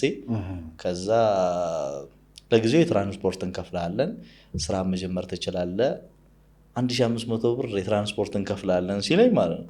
ኧረ እኔ በነፃም ቢሆን እሰራለሁ። ምክንያቱም ምንድነው አላማዬ፣ በሰዓቱ መጥቼ ስፖርት ሚዲያ ላይ መግባት አለብኝ ወይ ስራውን ማግኘት አለብኝ ወይ ደግሞ ስፖርት ሚዲያ። ስለዚህ ብስራት ነው ትክክለኛው ምርጫ ሊሆን ደግሞ እዚህ ጋር በጣም ይቅርታ ዳኒ፣ የመሴን አፕሮች ደግሞ እናውቀዋለን። ልጄ ነው የምትባለው፣ ልጄ ነው ያለኝ፣ በፍቅር ነው የሚቀበልህ። የገብርኤል ቀን ነበር ከኔም ጋር የነበረን ኮንቨርሴሽን እንደዛ ስለነበረ ስለማውቀው ነው። በ19 ነበር እለቱ ሐምሌ 19 ሌሎች ልጆች አይቻለው ለፈተና ምናምን የመጡ ከዛ ምንድን ፍላጎት እንደዚህ ነው። እኔ ደግሞ ስም የተለያየ ቅጽል ስም ሲወጣልኝ እንዲህ በተለያየ ቦታዎች ላይ ብዙ ስም ቢቢሲ የሚሉኝ ነበሩ፣ መንሱር ይሉኝ ነበር፣ መሴ ያሉኝም ልጆች ነበሩ። ስለዚህ እነሱን ኤክስፔሪየንሶች አውርቻለሁ። ከዛ ፍላጎቴ ስፖርት ጋዜጠኛ መሆን ነው። የመጀመሪያ ቀን በቃ ዛሬውኑ ስራ ጀምራሉኝ። ገባውኝና ምን ልስራ ምናምን ስላቸው አፍሪካ ኮርነር ላይ ስራ። አፍሪካ ኮርነር ምንድን ነው አላውቅም እኔ። አፍሪካ ነክ ዘገባዎችን ብቻ መርጣ ስራ አሉኝ። የመጀመሪያ ቀን ነው። ድምፅ ሄዶ እንዴት እንደሚነበብ ማቅል ታሪክ የለም። ሄደን ድምፄን እየሸራረፍኩት በጣም ጮክ ያለ ድምፅ ነበር ምናምን። ከዛ እንደምንም ኤዲት ተደርጎም ብሎ ቪዲዮ ለብሶ ወደ 4 ዜናዎች አንድ ላይ ነው በአፍሪካ ዜና ውስጥ የሚካተቱት። ከዛ እነዛን ዜናዎች ተላኩ። ቲቪው ነበር ያኔ ሐምሌ 19 ላይ 2011 ነበር። ቪዲዮ ለበሱ ምናምን ማታ ይመራል 2011 ከ7 ዓመት በፊት እንደወጣሁኝ ማለት ያን ዓመት ነው። ሰኔ ላይ ነው ግቢ የጨረሱት። 100 ሰው በላይ ይሆናል ሜሴጅ የላኩት በስርዓት ላይ ፍሪኩዌንሲ ጭምር ልኬ ይሄን ዜና ሰሙ እዚህ ዳንኤል መምሩ ብዬ 100 ሰው ሴሌክት እያደረገ እና ብርቅ ነበር። ግን አሁን እንዲመለከቱ የሚፈልጋቸው ሰዎች አሉ። ወደኋላ መለስ ብዬ ያንን ዜና ያነበብኩበት ድምፀት ግን አሁንም ያስቀኛል። እና እንደዛ ምንድን ነው እንደዚህ ያስቆጣህ ምናምን እለዋለሁ ራሴን ማለት ቆጣ ብዬ እንደ ጀነራል ማለት ዜናውን አለስልሰ ሰው ጆሮ እንዳይጎረብጠው አድርገህ ማቅረብ ይቻል። መቆጣቱ ምንድን ነው ብዬ አውቃለሁ። ድጋሚ አድምጬው ማለት ነው ከምስል ክፍል ላይ እና ከዛ በኋላ ራሴን እያስተማርኩ ያን ቁጣ ፍጥነቱ ሩጫውን ቀነስኩኝ። የሆኑ ሰዎችን መስማት ጀመርኩ። ስለዚህ ስፖርት ጋዜጠኛ ሆኛለሁ፣ ስራውን አግኝቻለሁ፣ መስራት ጀመርኩኝ። ቴሌቪዥን ድምፅ ነው በጀርባ ድምፅ፣ ሬዲዮ የለም። ሬዲዮ ላይ ምን ተፈጠረ መሰለም፣ እኔን ያስገባኝ እስራኤል ድንገት ታመመ። የነሱ ቲም ቶታል ፉትቦል እኔ ነኝ ሶሻል ሚዲያ ገጻቸው ምናምን የከፈትኩ። ፌስቡክ ላይ ያኔም አክቲቭ ስለነበርኩ እኔ ነበርኩ የከፈትኩላቸው እና እነሱ ጀምረው ነበር። ሙሴ ጳውሎስ፣ አለም ሰገድ አበበ፣ የፊት አቋለ፣ አሌክስ ነበር፣ እስራኤል ደረበ፣ ኤርሚያስ በላይነህ 4 ሆነው የሚሰሩት። እኔ ገና ጀማሪ ነኝ። ስለዚህ ድሉን አላገኘውም። ጨዋታው ጀርመን ከኔዘርላንድ ነው። ከ2 ቀን በፊት እስራኤል እንደማይችል ተነገረ። ለ2 ቀን የተዘጋጀሁት ጨዋታው ላይ አንተ ነህ የምትገባው፣ መሴ ይሰማል፣ ተዘጋጅ አለኝ አሌክስ። ለ2 ቀን ተዘጋጀው። ከዛ እነሱ ከዚህ በፊት ሬዲዮ ፕሮግራም ሲሰሩ ሰምቻቸዋለሁ እና ምን የተለየ ነገር ይዤ ልምጣ ግራ ተጋባኝ። ቁጭ ብዬ ሳነብ ታክቲካል ጉዳይ ኤርሚያስ ሲያወራ ሰምቼዋለሁ። አለም ሰገድም ይሄን ያደርጋል። ስለዚህ እስራኤል የለም፣ እስራኤል ነው ታሪካዊ ጉዳዮች ያወራ የነበረው። የድሮ ነገር አይረሳም እሱ። ስለዚህ 2 ቀን የተዘጋጀሁት ግን እግር ኳሳዊ ጉዳይ አልነበረም። ከሁለተኛ ዓለም ጦርነት በኋላ ጀርመን እና ኔዘርላንድ መካከል የተፈጠረው ባላንጣነት ምንድን ነው? ለምንድን ነው ልክ ኔዘርላንዶች በጀርመን በእግር ኳስ ሜዳም እንኳን ሲሸነፉ እንደ ብሔራዊ ሽንፈት ነው የሚመለከቱት? ጠቅላላ በጀርመን መሸነፍ አይፈልጉም። ጸባይኛ የምትላቸው ተጫዋቾች ከጀርመን ተጫዋቾች ጋር ጌም ሲኖራቸው እልህኛ ሲሆኑ አይተናል። አውሬ ሲሆኑ ትመለከታለህ። ሩዲ ቮለር ላይ ሩድ ጉሌት ይሁን ራይካርድ እርግጠኛ አይደለሁም፣ ግን ምራቅ ተፍቶበታል እዚህ ድረስ። ሌላኛው የእግር ኳስ ገጻቸውን ስታይ ግን በዚህ ደረጃ ጸባያቸው የተበላሸ ያለ። እነዚህን አዘጋጅቼ የገባሁት ወሩ ሞልቶኝ 1500 ብር ከተቀበልኩኝ በኋላ ለ3 ወር ነው በሙከራ 1500 ብር የተቀጠርኩት። ከዚያ ያን ጌም ማታ ገባሁኝ። መሴ ሰምቶ ነበር። ቅዳሜ ቤት ቁጭ ብዬ ተደወለልኝ። ወደ ቢሮ ና ተባልኩኝ። ሄድኩኝ። ጋርመንት ነበር ብራዘር ቤት የምኖረው። ከቀጣይ ወር ጀምሮ ቋሚ ሆነሃል፣ ዋው ማታ ጥሩ ነበርክ ተብሎ ከ1500 4016 ብር ላይ ገባሁ። የመጀመሪያው ደሞዜ እንደበለው 4016 ብር እንደመጣ ሳስብ ቤት ተከራየሁ ነው ያልኩት። በግሌ ለመኖር በጣም ፍላጎት ስለነበረኝ እኔ የፈጠነ ወሩቼ ነው የወጣሁት። መሴ ወሳኝ ሰው ነው። ያንን እድል መስጠት መቻሉ ከዛ ደግሞ አቅምህን አውቆ ደግሞ በወቅቱ ይመጥናል ያለውን ነገር ማድረግ መቻሉ ትልቅ ነገር ነው። መነሻ ሁሌም መመስገን ያለበት ምንም ጥያቄ የለው። ከዛ በኋላ ዳኒ እስካሁን ባለው የት ቤቶች ሰራ? እንደው ጠቀስ ዝም ብለህ ቤቶቹን ጠቀስ አድርግልኝ። ብስራት 6 ዓመት በመሀል 2 ወር አራዳ ነበርኩኝ። ከዛ ካለፈው ነሐሴ ጀምሮ አሁን ኤንቢሲ ነው ያለሁት። ኤንቢሲ ሶስተኛ ቤት ነው ግን አሁን በተጋባዥነት ደግሞ በቋሚ በለው ይሻለኛል። በተደጋጋሚ እየሄድኩ ያለሁበት ቦታ ስለሆነ 97.1 ላይ የጨዋታ ቀጥታ ስርጭቶችን እየሄድኩ እሰራለሁ። በቅኝት በኳስ ሜዳ በትንታኔ ላይ ማለት ነው። እዛ ላይ እየሄድኩኝ እሰራለሁ። ለምን ይህን ጠየቅኩ? አሁን አንድ ወሳኝ ጥያቄ ልጠይቅህ ነው።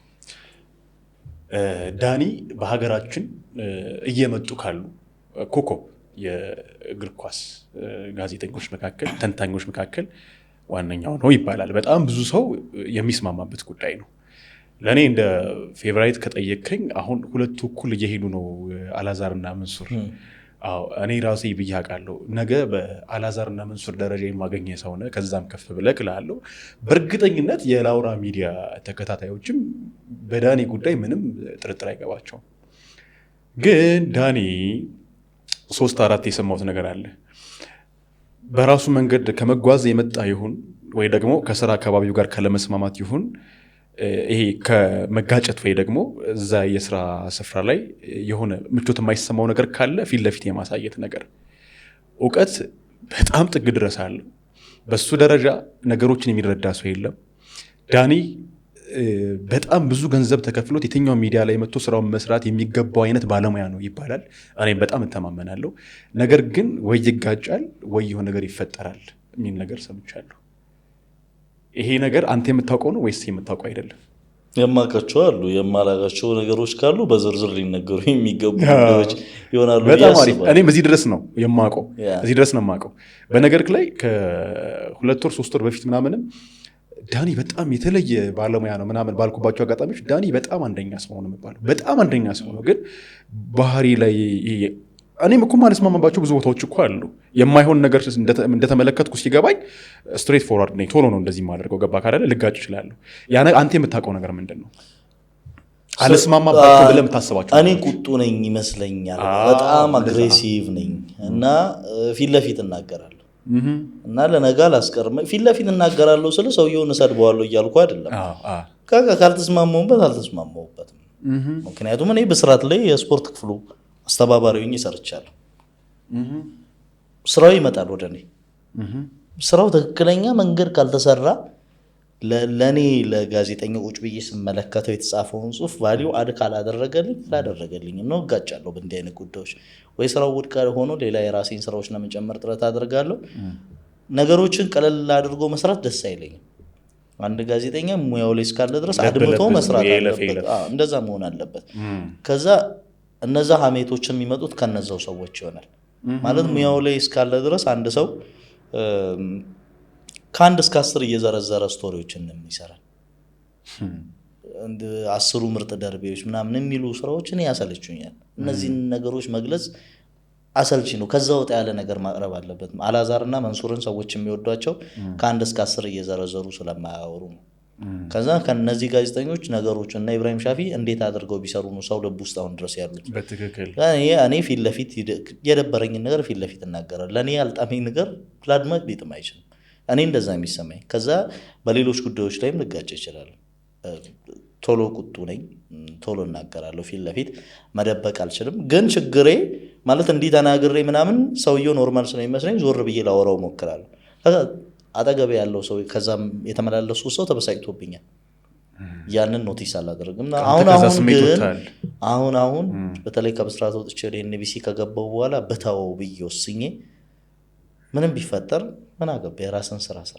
ሰዎች በጣም ደስ ባላቸው መንገድ መሄድ ይችላሉ፣ ልክ እንዳንተ ብዬ ለራሴ ነግሬው አሁን እየተውኩት ያለው መንገድ ነው። ምንም መመላለስም መቆጣቱ መጋጨቱ አስፈላጊ ስላልሆነ ዝም እላለሁ። ሌላው ግን አንድ ክፍተት ነበረብኝ። ጠዋት በጣም ተቸግሬ ነበር። በቃ እንቅልፍ መነሳት የጠዋት ሰዓት እነሳለሁ፣ ግን የምነሳበት ሰዓት ልክ አልነበረም። በተለይ እንደ ጠዋት የሬዲዮ ሰው ብስራት ላይ የተፈጠሩብኝ ችግሮች ከዛ ጋር የተያዙ ነበር። አሁን እያወራ ነው ስለሆነና እነዛ ነገሮች ደግሞ ብዙ ነገሮችን አበላሽተውብኛል ብዬ አስባለሁ። በተለይ በብስራት ቤት እኔ ብዙ ነገሬን ያሳለፍኩበት ቤት እንደመሆኑ መጠን ብዙ ነገሬን ያሳልፈውብኝ ነበርና እነዛ ነገሮች አሁን የሉም እኔ ጋር። ግን ያው ኢትዮጵያ ውስጥ አንድ ነገሩ መጥፎ ነገሩ ምን መሰለህ፣ ኢትዮጵያ ውስጥ ኢትዮጵያ ውስጥ ብቻ ሳይሆን የትኛውም ዓለም ላይ ነው የሆነ ጥላሸት ካለ ጥላሸቱ በአጭር ጊዜ ውስጥ አይጠፋም። ልክ ጥሩ ነገሩ ተወዶ ይዘልቃል አይደለ? ከዛ አንዴ በጥሩ ነገሩ የተወደደ ሰው ከዛ ከነበረበት የንግስና ማማ ወይም ከፍታ ላይ ልታወርደው ይከብዳል ምንም መጥፎ ነገር ቢሰራ።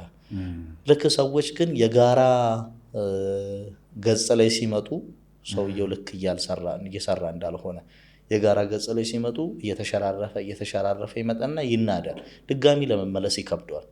ልክ እንደዛ ነው። የጠቆረ ነገርም በአንድ ጊዜ አይፋቅም እና ያ እስኪፋቅ ጊዜ ይፈጃል። ትዕግስት ታደርጋለህ። አስተካክለውም በዛ ደረጃ የማይረዳ ሰው ይኖራል። ምክንያቱም ትላንት እኮ እሱ እንደዚህ ነበር ይላል። ስለዚህ ያ ሞመንት እንደዛ ሲመጣ ምን ማድረግ ነው ያለብህ? ሁሉን የሚያምላካል ለሱ ስትሰጥተህ መተው ነው ያለብህ። ከእንትኖች ጋር ከሰዎች ተፈጥሮ ጋር ሄዳ አትላተምም። ለተፈጥሯቸው ትተህ ማለት ይሄ ዓለም አቀፍ ጉዳይ ስለሆነ እያንዳንዱ እንደዚህ አይነት ባህሪያት ዓለም አቀፋዊ ስለሆኑ ትተህ ማለፍ ነው የሚሻለው። የራስን ጉዞ ትጓዛለህ። በጣም ይሄኛውን ጥያቄ እንኳን ጠየቁህ። እውነት ለመናገር እኔ አስቀድሜ እንደነገርኩህ ከሁለት ወርና ምናምን በፊት በስፖርቱ ዘርፍ የዳኒ ስም በተነሳባቸው ሁሉ አጋጣሚዎች 95% ምናምን ከዛ በላይ ስለ እውነት የምነግርህ በጣም ጥሩ ነገር ነው የሚነገረው እና ይችን ነገሩን እኮ ቢያስተካክል ያው እኔስ ክፍተት ይኖርብኝ የለ እሱን ለማለት ፈልጌ ነውና ለማጥራት ይጠቅማል። አሁን ጠዋት የመነሳት ችግር ምናምን እንዳለብህ አላውቅ ነበር። አሁን አንተ እየገለጽከው ነው አያይዘህ ራስን በደንብ ስለምታውቀው ችግርን ማወቅ ደግሞ ለመፍትሄ 50% እንደመቅረብ ይቆጠራል።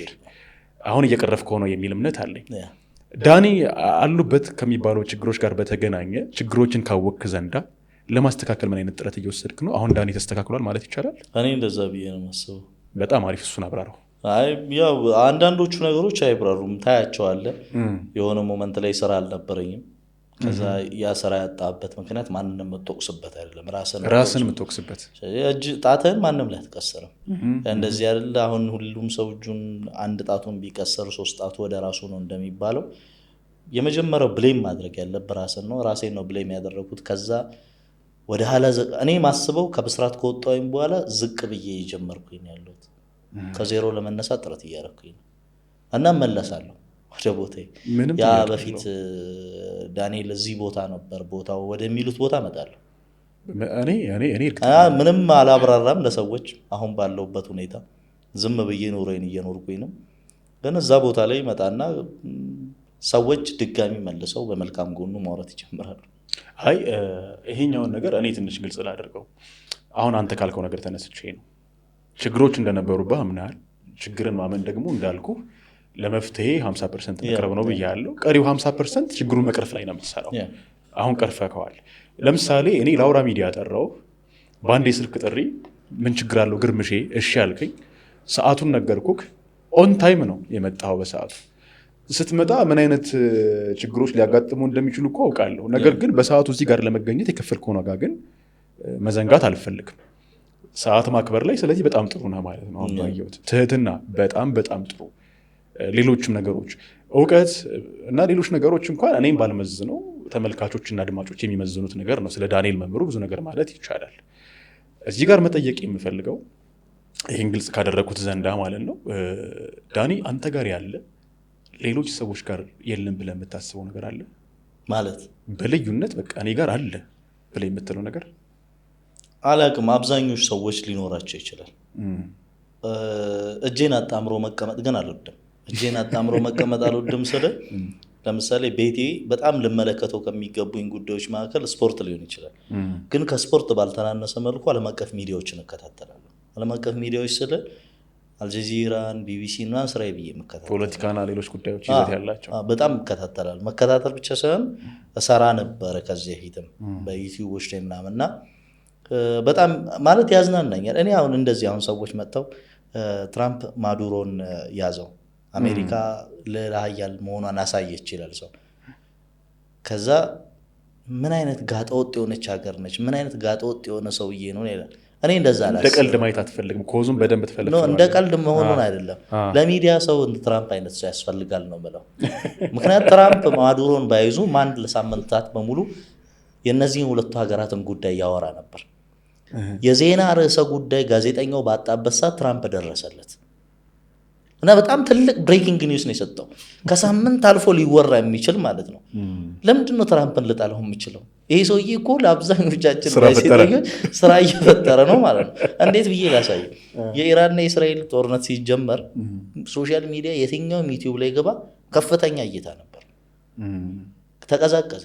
ቀስ በቀስ ፖለቲካው ጸጥ እያለ ቴንሽኑ ዝቅ እያለ ሲመጣ ሁሉም ንግግር ሲያበዛ ሱፍ እየለበሱ ሲሰባሰቡ አሰልች ይሆናል። ከዛ የሆነ ሰዓት ጦርነቱ ይጀመራል። የሆነ ቴንሽን ይመጣል። ማትቀበላቸው ጦርነቶች አሉ። ለዜና ግብአት ዜና እንኳን ብታጣ ላትሰማው የሚገባው ዜና አለ። ልክ እንደ ጋዛ አይነት ያ ሂማኒቴሪያን ክራይሲስ ለዜና የሚሆን አይደለም። ያ ሱዳን ላይ ያለ ሂማኒቴሪያን ክራይሲስ ለዜና የሚሆን አይደለም። እኒህን ጉዳዮች ግን መስማት የምፈልግበት አንደኛው ምክንያት ለስፖርቱ ለእኔ ግብአት ስለሚሆን ፑቲን በጣም ጥሩ መሪ ናቸው ብዬ አላስብም። ሰዎች እንደሚያስቧቸው ከአሜሪካ በአንጻራዊነት ስለሚያቸው ሰዎች ጥሩ ላይ ያደርጓቸው። እኔ ጥሩ ሰው አይደሉም። ሰውየው ግን የስፖርት ግብአት አላቸው። ስፖርት ላይ ያለ ነገር መስራት ትችላል። ዓለም አቀፍ ፖለቲካና ስፖርትን መስራት ትፈልግ ፑቲን ብዙ ግብአት ያላቸው ሰው ናቸው። ምክንያቱም ሮማን አብራሞቪችን ቀኝ እጃቸው ያደረጉ ሰው ናቸው። የክሬምሊንን መግቢያና መውጫ የፈቀዱለት ሰው ናቸው። አሊሻር ኡስማኖቭ በቅርብ ጊዜ በአርሰናል ከዛ በኤቨርተን የምናውቀው ሰው ነው። እሱን አምጥተው ከእስር ቤት አስወጥተው የክሬምሊን ቤተ መንግስት ላይ እንደፈለገ እንዲወጣና እንዲገባ ያደረጉ ሰው። ለምን እነዚህን ከጀርባ ማየት አለበት። እነዚህ ሰዎች ለምን እንግሊዝ ላይ ኢንቨስት ያደርጋሉ? የራሽያ የፑቲን ቀኝ እጅ የሚባሉ 25 የሚደርሱ ኦሊጋርኮች አብዛኞቹ እንግሊዝ ውስጥ ምንድን የሚሰሩት ወይ እግር ኳስ ውስጥ ምንድን የሚሰሩት? የሞናኮን ሰውዬ ጨምሮ ማለት እነዚህ ነገሮች ይሰጠዋል። አሁን እሳቸው ሮማን አብራሞቪች ከቸልሲ ከራቁ በኋላ በተለያዩ የቀድሞ የሶቪየት ፍርስራሽ በሚባሉ ሀገራት ላይ የሚሰሯቸውን ስራዎች ማግኘት ትችላለህ እዛ ውስጥ እና ዓለም አቀፉ ምቾት ይሰጠኛልና ሁለገብ ለመሆን ጥረት አደርጋለሁ። ፖለቲካውን ከእግር ኳሱ ጋር ሪሌት ማድረግ ለፈለገ ሰው ጉምቱ የፖለቲካ ሰዎች እግር ኳሱ ወይም ስፖርት ውስጥ እጃቸውን በደንብ ከተዋል ለምትል አብዛኞቹ እንደዛ ስፖርት ሶሽንግ ይሉታል አይደለ? ከሳውዲ አረቢያ ጀምሮ ኳታር ብትሄድ ዓለም ዋንጫው እያንዳንዱ ከዚህ ጋር የተያያዘ ነው። ራሱ ትራምፕ ከሳውዲ አረቢያ እኮ ድምፅ ጠይቋል። ለእናንተኛ ድምፅ እንሰጣለን ለ2034 እናንተ ደግሞ ለ2026 ለእኛ ድምፅ ስጡ በሚል የባለቤቱ ሁለተኛ ልጁን ኢቫንካ ትራምፕን ልጅ ጃረድ ኩሽነርን እኮ ሳውዲ አረቢያ ድረስ ለተማጽኖ ልኳል። ይህንን ደግሞ እንዲያሳለጥ የሚያደርጉት ጂያኒ ኢንፋንቲኖ ነው። ጂያኒ ኢንፋንቲኖ ልክ ከዚህ ቀደም እንደነበሩት የፊፋ ፕሬዚዳንቶች ዝም ብሎ ኖርማል የፊፋ ፕሬዚዳንት አይደለም። ከባድ አፈቀላጤ ከፑቲን ጋር፣ ከትራምፕ ጋር፣ ከሳውዲ አረቢያው መሐመድ ቢን ሰልማን ጋር ከዛ ኳታር ድረስ ከሁሉም ጋር ልትግባባ አትችልም። ኢንፋንቲኖን መሆን አለበት። ልክ ትራምፕ ተመረጠ ሲባል ብቻቸውን ሊያጨበጭቡ የሚችሉ ዓለም ሁሉ ቢከፋት ሊያጨበጭቡ የሚችሉ ሰው ቢኖሩ ማን ነበሩ? ራሳቸው ኢንፋንቲኖ ነበሩ የሚል አንድ ዘገባ ሰርቼ ነበርና ኋላ ላይ ማሳያ የሚሆነው የፊፋ የሆነ ሽልማት ተዘጋጅቶ አልነበረ? ባለፈው ድልድሉን ሲያወጡ ያለም ዋንጫውን ለትራምፕ ሸለሙት። ፍላጎቱ ይሄ ነበር ማለት ይሄ ሲመጣ ታየዋለህ። ምክንያቱም ሁለቱም ሰዎች 2016 ላይ ትራምፕ ወደ ዋይት ሃውስ ለመጀመሪያ ጊዜ ሲመጡ ኢንፋንቲኖም ለመጀመሪያ ጊዜ ፊፋን የተረከቡበት ጊዜ ነበር እና ዴቮስ ላይ ተገናኝተው አንድ ጉዳይ ላይ ተመሳሳይ ጉዳይ ላይ የማይሰሩ ሰዎች ቁጭ ብለው ሻይ ቡና ይሉ ነበር። ግን እግር ኳሱ ቅሪላ ማልፋት ነው ይሉና ሰዎች ለአንዳንድ አስፈላጊ ጉዳዮች ግን ቅሪላ ከማልፋትም ይልቃል። ለእኛ መዝናኛችን ነው፣ ቅሪላ ማልፋት አይደለም። ግን ዓለም አቀፉ ዓለም ላይ ያሉ ሀገራት ስፖርቱን በተለይ እግር ኳሱ የሚጠቀሙበትን መንገድ ስታይ ቅሪላ ከማልፋትም ያለፈ ነው። ትራምፕ ደጋግመው ስለ እግር ኳስ የሚያወሩት ከመቼ ወዲህ ነው? 1990ዎቹ ላይ መናሃታን ላይ የራሳቸውን የቤተሰቦቻቸውን ሀብት በሚያስተዳድሩበት ጊዜ ታስታውስ እንደሆነ አላውቅም፣ የኢኤፍኤል ካፕ ወይም የካራባኦ ካፕ እጣ ድልድል በሳቸው ህንፃ ላይ ነበር የወጣው። እና ያኔ የዕጣ ድልድሉ ላይ ነበሩ። ያኔ ግን ወደ አሜሪካ ፕሬዚዳንትነት ይመጣሉ ተብሎ አልተጠበቀም ነበር። ግን እግር ኳስ ምን እንደሆነም የሚያውቁ አይደሉም። 2026 ላይ ዓለም ዋንጫን እንደሚያዘጋጁ ሲታወቅ ይሄ ቢጫ ካርድ ነው፣ ለዚህ ነው የሚሰጠው፣ ይሄ ቀይ ካርድ ነው እያለ ኢንፋንቲኖ ያሳያቸው ነበር። እና አሁን ትራምፕ የተለየ እግር ኳስ የተለየ ትሆናለች፣ የሮናልዶ አድናቂ ይሆናሉ። በሌላ ቀን ሮናልዶ ለእግር ኳስ የሰጠው ነገር የትኛውን እግር ኳስ እሳቸው የሚያውቁት እግር ኳስ ሌላ አውድ በሚመች መልኩ የሚዘውሩት ይመስለኛል። አሁን ሮናልዶ ከሳውዲ ዴሌጌሽን ጋር ዋይት ሀውስ ተገኝቷል እኮ። ለምን?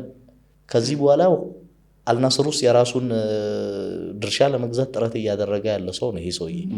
ከምንም በላይ ወደ ኢንቨስትመንቱ ወደ እግር ኳስ ኢንቨስትመንቱ ስለሚያተኩር እንዲህ አይነቱን ቦታ ይፈልጓል ሮናልዶ። የፖለቲክስ ጌም ሆኗል አሁን። ትክክል። ኢንፋንቲኖ ለሁላችሁም ይደርሳችኋል ከኔ ጋር ብቻ ሰላም ሆኑ አሏቸው። ሁሉም በየተራ እየደረሳቸው ነው። መጀመሪያ ኳታር ራሽያ ደርሷታል። ኳታር ከነሰብአዊ መብት ጥሰቷ ደርሷታል። ሳውዲ አረቢያ ይደርሳታል። ሳውዲ አረቢያ ግን ይህን ለማድረግ ለሌሎቹ በር መንገድ መክፈት ነበረባት፣ መታገስ ነበረባት አይደል? ይህን ሁሉ የሚያደርጉት ግን በጋራ በሚያደርጉት ስምምነት ነው። እና እነዚህ ነገሮች ስለሚሰጠኝ እኔ ስፖርት ውስጥ ያለ ሰው ሁለገብ ቢሆን እላለሁ። ሁሉም ሰው እንደዛ አይደለም ብዬ ስለማስብ ነው። እና የተማርኩባቸው ሰዎች አሉ። ኢብራሂም ሻፊ በፊት የኤል ክላሲኮ ጨዋታን ሲያወሩ በስፔን ውስጥ ያለውን ፖለቲካና የስፔን ሲቪል ዋርን በመመርኮዝ ያወሩ ነበር። ኢብራሂም ሻፊ፣ አብይ ተክለማርያም እንደዚህ ያወሩ ነበር። ከዛ አላዛር ይሄንን የበለጠ ደግሞ በደንብ አዘምኖ አመጣው። ከዛ በቃ ያንን ለመቀጠል ነው ጥረት ያደረኩት እያለሁት እኔ ዳኒ የምፈልገውን ነገር ነው የሰጠኝ። ይሄኛውን ነገር እንድትለው ፈልግ ስለነበር ነው። ተመልካቾቻችን ዳኒ ከሌሎች ሙያው ላይ ካሉት ሰዎች ምን ለየት ያደርገዋል የሚለውን ነገር በግልጽ ምላሽ ያገኛችሁ ይመስለኛል። ምናልባት በየመሃሉ ሰብስክራይብ አድርጉ ማለት ካለብን ሰብስክራይብ አድርጉ። በጣም ቆንጆ ወግ እያወጋን ስለ ሰብስክራይብ ረስተን ነበር። ላይክ እና ሼር ማድረግም እንዳይረሳ። ላውራ ሚዲያን ምርጫችሁ አድርጉ። በየመሃሉ ስለ ክርስቲያኖ ሮናልዶ ዶስ ሳንቶስ አቬሮ አንስታል። በአንድ ንግግርህ ሜሲ እና ሮናልዶን በተመለከተ በጣም አስደናቂ ንግግር ስታደርግ ሰማሁና ያንተ ጎት ማን ነው? ሁለቱን እንዴት ትመለከታችኋለህ? ለእኔ በዚህ ዘመን በተመሳሰለ ዘመን ተመሳሳይ ባይሆንም እንደየግላቸው እጅግ በጣም ድርጅት ያለ ችሎታ ይዘው መጥተው የአይን አዋጅ የሆኑብን ሰዎች ናቸው። ምናልባት አንዱ ባይኖር ኖሮ ሌላኛው በዚህ ደረጃ ይጎላል የሚል እምነት የለኝም። አንዱን የበለጠ አጉልቶታል፣ አንዱን የበለጠ እንዲሰራና እንዲሻሻል ረድቶታል ብዬ አምናለሁ። ሁለቱ በዚህ ዘመን ተፈጥሮ በማየታችን ለዛውም ረዘም ላለ ጊዜ እኛ እንደ እግር ኳስ ቤተሰብና ተመልካች እጅግ በጣም እድለኞች ነን ብዬ አምናለሁ። ያንተ ጎት ማን ነው? ከመጀመሪያው ጀምሮ እንድትለው ፈልጋለሁ። ቀደም ባለው ጊዜና አሁን ላይ ብለህ ያብራራበት መንገድ አለ እንዳልከው፣ እሱን ነገር ስጠኝ እስኪ። የሮናልዶ አድናቂና ወዳጅ ነበርኩኝ። ማለት ጎት ምን ምናምን እንደዚህ የሚባሉ ነው ሶሻል ሚዲያ ላይ ስላልነበርኩ አላውቅም። በፊት አናነሳቸውም ነበረ። ስለዚህ እኛ ማንቸስተር ዩናይትድ እየደገፈ እንዳደገ ሰው ሮናልዶን ከልጅነቱ ጀምሮ ከመጀመሪያው ዓመቱ ጀምሮ በዩናይትድ እንዳየ ሰው እኔ የሮናልዶ የመጀመሪያ አድናቂ ነበርኩኝ፣ ወዳጅ ነበርኩኝ። ለሮናልዶ ለእያንዳንዱ ነገር እከራከር ነበር። ካልተሳሳትኩኝ እንደውም አንድ ጽሁፌ ላይ ፖርቹጋልን የፈጠራት አንድ ንጉስ አለ፣ ስሙ ጠፍቶብኝ ነው፣ አልቢኩዌርኬ ምናምን እንደዚህ ይመስለኛል፣ በእርግጠኛ ያለውኝ እና እሱ ነው ከተባለ ተሳስታችኋል። ፖርቹጋልን የፈጠራት ሮናልዶ ነው ብዬ ጽፌው ላውቃለሁ። ሮናልዶ ነው በቃ ፖርቹጋልን የበለጠ በዓለም ላይ እንድትታወቅ የበለጠ ስራ የሰራ ሰው ነው። በእግሮቹ ብዙ ነገር አድርጓል። ልክ እንዴት መሰለ መሐመድ አሊን ሰዎች ሲገልጹት እጆቹ አፍ አውጥተው ተናገሩለት ነው የሚሉት። በሪንግ ውስጥ ሆኖ ብዙ ነገር ያወራል መሐመድ አሊ። ሮናልዶ በእግሮቹ ፖርቹጋልን አስተዋውቋታል። ምንም ከአንደበቱ ብዙ ስለ ፖርቹጋል ሳያብራራ ቁጥሮች እንደዛ ይደግፉታል። ፖርቹጋል ተደጋጋሚ ውድድሮች ላይ መሳተፍ የቻለችው ሜጀር ትሮፊ ማሳካት የቻለችው ምናምን በሱ ስር ነው። ሮናልዶ የተለየ ሰው በምንም አይነት መመዘኛ አንድም ሰው መጥቶ ሮናልዶ ሪኮስታ ከሮናልዶ ይሻላል፣ ሉዊስ ፊጎ ከሮናልዶ ይሻላል እና የሚለው ነገር ኢዞቢዮን ላይ የማያውቁትን ኢዞቢዮን ራሱ መጥተው ኢዞቢዮን እኮ አያውቁትም፣ ኢዞቢዮ ከሮናልዶ ይሻላል ይላሉ። እንደዚህ ሲሉ እኔ አሁን ይሄ ክብረ ነክነት ሮናልዶ ለነበረው ካሪየር ላለፉት 20 ምናምን ዓመታት ለነበረው ለሰጠው የእግር ኳስ ግልጋሎት የሚገባው ክብር አይደለም። ይሄ ንቀት ነው። ከደጋፊነት ስሜት በመምጣት የሚመጣ የሮናልዶን ክብሮች፣ ስኬቶች የማንቋሸሽ ዘመቻ ነው ብዬ ነው የምረዳው። ሮናልዶ ሂዝ ዋን ኦፍ ዘ ጎት እኮ በቃ አንዱ ነው ከጎቶች መካከል። አሁን ቶፕ 2 ነው በቃ ባጭሩ፣ ቶፕ 3 ነው በቃ። ከዛ ሰዎች አሁን ሲመጡ ሮናልዶ እንደ ደረጃ ይሰጡና በጣም ስለሚጠሉት ብቻ ሜሲን ስለሚወዱና ሮናልዶን ስለሚጠሉ ብቻ ሰዎች ከደረጃዎቹ ሲያርቁት ያለው። አንዳንዶች በክራይፍ ሲያስበልጡት አይቻልም፣ በዚዳን ሲያስበልጡት አይቻለሁ፣ በናዛሪዮ ሲያስበልጡት አይቻለሁ። የፈለከውን ተጫዋች አምጣ፣ ሮናልዶ በእግር ኳስ የሰራውን ስራ የሰራ ተጫዋች የለም። አዝናኝ ሊሆኑ ይችላሉ ከሮናልዶ የበለጠ። ሮናልዶ ሁሉን ነገር አድርጓል። ከዓለም ዋንጫ ውጭ ሁሉን ነገር አሳክቷል። የቀረኝ የሚለው ነገር የለም። ስለ ኢቮሉሽን ቲዮሪ በደንብ አውርተናል በተማሪነት ዘመናችን። ዓለም ላይ ኢቮሉሽን ቲዮሪን በእግር ኳስ እንደ ክርስቲያኖ ሮናልዶ ማሳየት የቻለ በደንብ ነው ኢቮልቭ ያደረገው ከዘመኑ ጋር። ሰር አሌክስ እኮ የመጀመሪያዎቹ 3 ዓመታት በጣም አባካኝ ሮናልዶ ነው የምናውቀው። የማንቸስተር ዩናይትድ ሮናልዶ ለሁለት መከፈል አለበት። የመጀመሪያዎቹ 3 ዓመታት ፌንታ የሚያበዛ ድሪብል፣ ሩጫ፣ ከዛ የሆነ ቦታ ላይ መጣና ራቡና ክሮስ ያደርግልሃል። ኳሱ ሊበላሽ ይችላል። ከሳጥኖች ብዙ የሚመታ ተጫዋች አልነበረም። ግን አሁንም ተከላካይ ይሮጣል እንደሚመታ እያወቀ አሁንም ድሪብል ለማድረግ ጉጉ ነበር በቃ ያ ሮናልዶ። የመጀመሪያ ቀን የቦልተን ጨዋታ ላይ ተቀይሮ ገብቶ ያ ሁሉ ድሪብል አድርጎ 1-0 ነበር ዩናይትድ እየመራ የነበረው። ጨዋታው 4-1 የማለቁ ምክንያት ነው የሱ ድሪብሉ። ልንቋቋሙ አልቻልንም ብለዋል የቦልተን ተጫዋቾች። ከዛ በኋላ ሳም አልደርዴስ የተለየ ተጫዋች ነው ብለዋል። ከዛ በኋላ አንድ ቀን ተቀይሮ ከገባ በኋላ ማና ልምምድ ሜዳ ላይ የሚጠነቀቁለት አይነት ታለንት ነበር። ግን ሮናልዶ ያ ሜሲ ጋር ያለ ነገር አለ፣ ሌሎች ተጫዋቾች ጋር በፍጹም ማታገኘው ነገር አለ፣ ሜሲ ጋር ብቻ ያለ። እንዲህ እየተራመደ ምን እያሰበ እንደሆነ ለመገመት የሚከብድ ነገር አለው ሜሲ። እየተራመደ ነው፣ ግን ኳሱን ሲይዘው ቀጣዩን ነገር ጨርሷል። ጎል አላስቆጠረም በጨዋታው። 3 እና 4 የግብ ዕድሎችን ንጹህ የግብ ዕድል ከግብ ጠባቂው ጋር የሚያገናኝ ክሊር ከት ቻንሶችን ይፈጥርልሃል። እና ያን ነገር ነው እኔ የማጣው ሮናልዶ ላይ። ሮናልዶ ፍጹም ጨራሽ ነው። ከዛ ሮናልዶ አሁን ስለ ኢቮሉሽኑ ስናወራ ሮናልዶ ኢቮልቭ ከድሪብለርነት ወደ ግቦች ላይ ትኩረት ቁጥሮች ቼዝ የሚያደርግ ተጫዋች ሆነ። መጀመሪያ ከመጀመሪያዎቹ ልክ 2008 ዩናይትድ ዋንጫ ሲያነሳ 2 ዋንጫዎችን ፕሪሚየር ሊግና ቻምፒየንስ ሊግ ሲያነሳ 42 ጎሎችን አስቆጠረ። የማድሪድ የዝውውር ኬዝ እንዲመጣ ምክንያት የሆነችው ሲዝን ነበረች። ለ1 ዓመት ቆይ ተባለና ቆይቶ ወጣ። ቁጥሮቹ እየሄዱ እየጨመሩ መጡ አይደለ? በ6 ዓመት ውስጥ በማንቸስተር ዩናይትድ ቆይተው በፕሪሚየር ሊጉ 100 ጎል ያልደረሰም ሮናልዶ። ጎል አምራች አልነበረም። የዩናይትድ ቆይታውን እኔ በጎል አምራችነት አልፈርጀውም። ድሪብለርም ነበር። ከዛ ደግሞ ወደ ጎል አስቆጣሪነት መጣ። ራሱ ሊዮኔል ሜሲም የማንቸስተር ዩናይትዱን ሮናልዶ ለማየት ትኬት ገንዘብ ከፍዬ ትኬት ቆርጬ ሜዳ ገባለሁ ይል ነበር የሚል አንድ መግለጫ አይቻለሁ። እና ግን ከዛ ሜሲ መጣና ምን ጨመረ? እግር ኳሱ ላይ ምሉ ሆነ።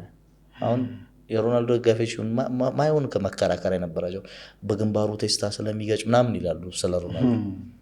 ይሄኛው ምጡቅ ነው፣ ጂኒየስ ነው በጣም ማለት የሚያደርገውን ነገር ያውቃል። ኳሱን ይዞ የኢንተር ሚያሚ አንድ ጌም እያየው ታስታውሷል። የቅርብ ጊዜ ጌም ነው። ተጫዋቹ ተጎድቶ ወድቋል እዚህ መሬቱ ላይ እና ማለፊያ መንገድ የለውም እና በተጫዋቹ ላይ በወደቀ ተጫዋች ላይ ቺፕ አድርጎ በዛ ዞሮ ኳሱን ፓስ ለማድረግ ይሞክር። እንዴት ነው የሚመጣለት? ይሄ ሌላ የትኛውም ተጫዋች ሊመጣለት አይችልም። የሆነ ማይክሮ ሰከንድ ውሳኔ ነው። ሺፍት ነው የምታደርገው። ቅጽበታዊ ነው። ገባህ አይደለ? ዝቅ ብሎ አይቶታል። ኳሷን ለማንሳትም ደቂቃ አግኝቷል። እኔ ይሄ ትንግርት እኮ ነው። እኔ ይቅርታ ፋኑም ስለሆንኩኝ እንዲህ አይነት በጣም አርቲስቲክ የሆኑ ቪዲዮዎችን እመለከታለሁ እና ያልከውን ነገር ቀደም ባለው ጊዜ የሚሰራው ነበር። ለ1 ሰዓት አንድ ቪዲዮ አየሁኝ የእሱን እንትን የሚያሳይ እና ጻፍኩኝ ሶሻል ሚዲያ ላይ መጥቼ ይሄ ከህመም ይፈውሳል ይሄ ሰው ነው ያልኩት። የምር ያ ምንድን ነው የሚያደርገው? ኳስ ይይዝና አሁን አድሪያኖ የሚባል ተጫዋች ነበር ታስታውሳለህ? ባርሴሎና ቤት የነበረ አድሪያኖ። እስቲ በባርሴሎና የሚታወሱ ሞመንቶቹ የቶቹ ናቸው ብለህ ተመልሰህ ቼክ አድርግ። ከሜሲ የተነሱ ፓሶች ናቸው ሊሆኑ የሚችሉት እንጂ አድሪያኖ የሚታወስ ነገር የለውም በባርሴሎና ታሪክ። አንድ ተጫዋች በባርሴሎና ታሪክ የታወሰ ተጫዋች ካለ የሜሲ የጀርባ ፓሶች ነበሩት። ሰዎች ሜሲ በነ ኢኒየስታ በነ ዣቪ ታጅቦ ይላሉ። ራሱ ሜሲ ለነ ዣቪም እኮ አሲስት ያደርግ ነበር። ለነ ዣቪ መጉላት እስቲ ጆዜ ሞሪኒዮ የዓለማችን ምርጡ አሰልጣኝ ነበር 2009-2010 ላይ። ግን ሜሲን ለማቆም ምንድን ያደረገው? ዣቪ ኢኒየስታ አለ ቡድን ውስጥ፣ ቪያ ፔድሮ ነበሩ እዛ ቡድን ላይ እና የዛው ዓመት ላይ ዝላታን ኢብራሂሞቪች ነበረ። ዝላታን ይቀድም ነበር፣ ዝላታን ነበር። ቪያ በቀጣዩ ዓመት ነው የመጣው።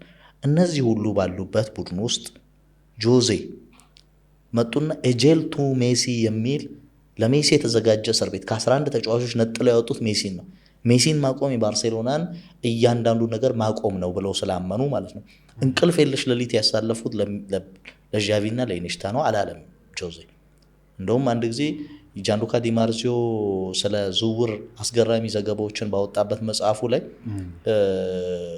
ጆዜ ወደ ቸልሲ ሊያመጡት ተቃርበው ነበር 2014 ላይ እና ለሜሲ ምንድን ያሉት አንተን ለማቆም ስል ብዙ እንቅልፍ የለሽ ሌሊቶች ያሳልፍ ያለው እና የእግር ኳሱ ዓለም ማኪያቬሊ ነው ጆዜ።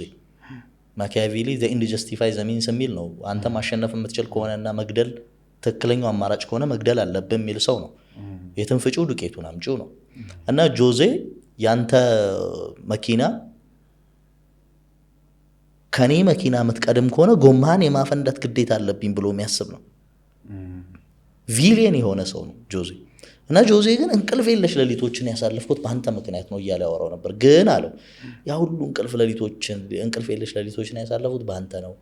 ግን አንተ በባርሴሎና ብትቆይ መልካም እንደሆነ አስባለሁ፣ ሐውልት ያቆሙላል እዛ ብትቆይ ምናምን አለውና ግን አንድ ቀን ሰማዩ ግራጫ ይሆንብሃል፣ ቡናው ይመራሃል እና ያን ቀን ወዴት ልሂድ ብለህ በሩን ስትከፍት እኔ ከበሩ ፊት ለፊት ቆሜ እጠብቅሃለሁ ብለውት ነበር ጆዜ። እና በቃ ሊመጣ ነው ተብሎላ እንትን ተብሎ ነበርና ሜሲ ቆይቶ ደግሞ ምን ሆነ? ጀነራል ሆነ። ያ ጸባየኛ የሚመስለው ተጫዋች እኔ ጸባየኛ ነበር ብዬ አላምንም ከጀምሮ።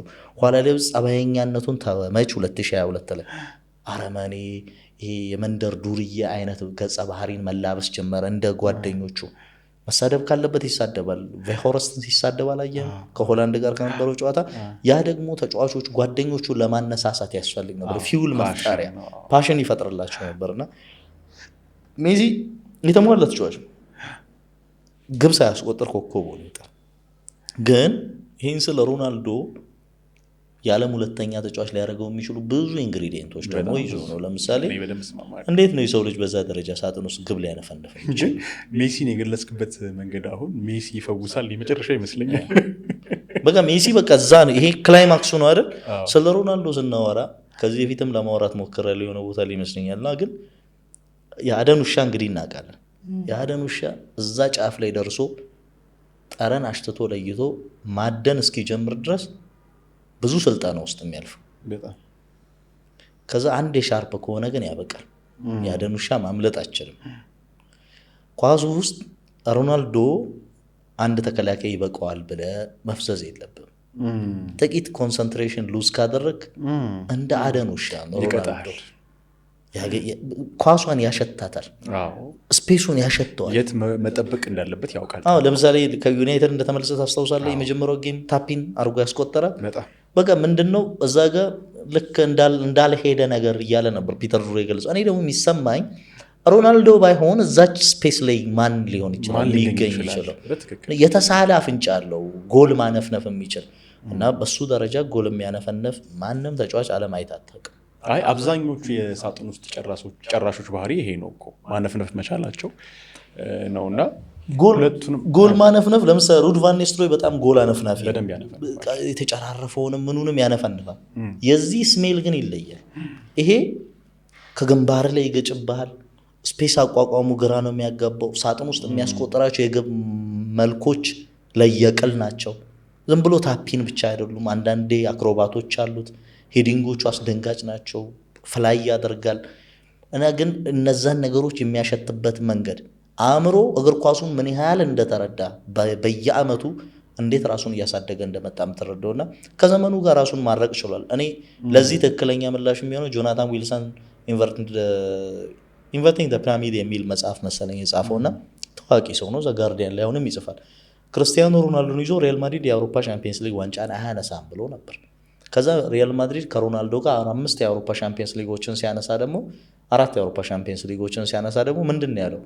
ሌላው ዓለም ሮናልዶ ብቻውን አይደለም ይህን ስኬት ያመጣው ነው ያለው። መጀመሪያ ላይ የሲስተም መጣረስ ይፈጥራል ብለው ነበር። ከዛ ጆዜ ወደ 9 ቁጥር ቦታ ቀየሩ። 9 ቁጥር ላይ ተላምዷል። ከዛ መጥተው አንቸሎቲ አንዴ በ10 ቁጥር አንዴ በ11 አንዴ በ9 ቁጥር ሞክረውታል፣ ተላምዷል። በዚዳን ላይ ፎክሲን ዘ ቦክስ ነው የሆነው። ብዙ ስራ የማይሰራ የሳጥን ውስጥ ፖቸር ሆኗል። ከሁሉም አሰልጣኞች ጋር እንዴት ልትላመድ ትችላለህ? ሮናልዶን ካሉ ስንቱ ተጫዋች ይሄን ያደርገው ይችላል? በጣም አዳፕቴሽን የሚባለው ነገር አለ እና በጣም ጥሩ ነጥብ ነው ያነሳው። በተለይ ሁለቱን ያየህበት አንግል እኔ ከዚህ በፊትም ስላስደነቀኝ ነው። አሁን ደግሞ በስፋት ዝርዝር አድርገን ያነሳው። ቀጥተኛ አጭርና ግልጽ ጥያቄ እጠይቃለሁ። ማብራሪያ አይፈልግም። ቀጥተኛ ምላሽ ነው የምትመልሰው። ለምን፣ እንዴት፣ ወዴት የለውም። እሺ፣ ቀደም ካሉ የሀገር ውስጥ የስፖርት ጋዜጠኞች መካከል ያንተ ምርጡ?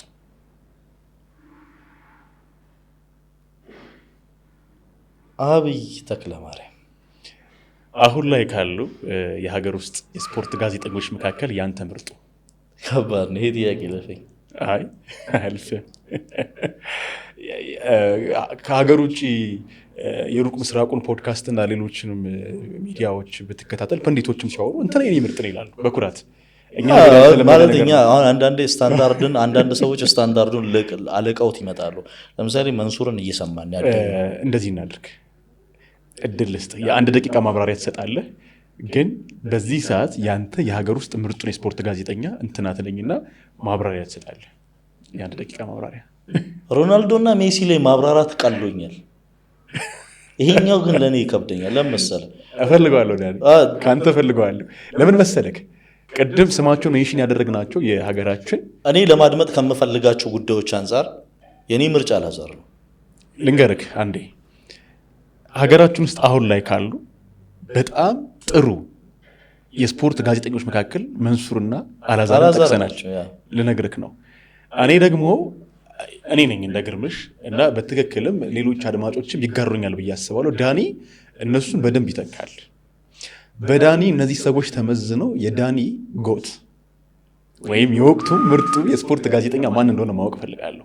ነገር ግን ይሄኛውን ነገር በተወሰነ ደረጃ ለማብራራት እንደ 1 ደቂቃ ቢሆን ሰጣለሁ ብያለሁ። ጎቴ እንትና ነው ካልክ በኋላ እንትና የኔ ሁለተኛ የሆነው በዚህ ምክንያት ነው ትለኛለች። ችግር የለውም። አይ ስለ ጎት እያወራን ከሆነ መንሱር ይዝጎት ይዝጎት ምንም ጥያቄ ነው። ምክንያቱም እንዴት መሰለሽ 1 ደቂቃ ብቻ ልውሰድና መንሱሬ ማለት እኛ ወደ ሚዲያውም ስንመጣ እየሰማ ነው፣ ልጅ ሆነንም ሰምተነዋል።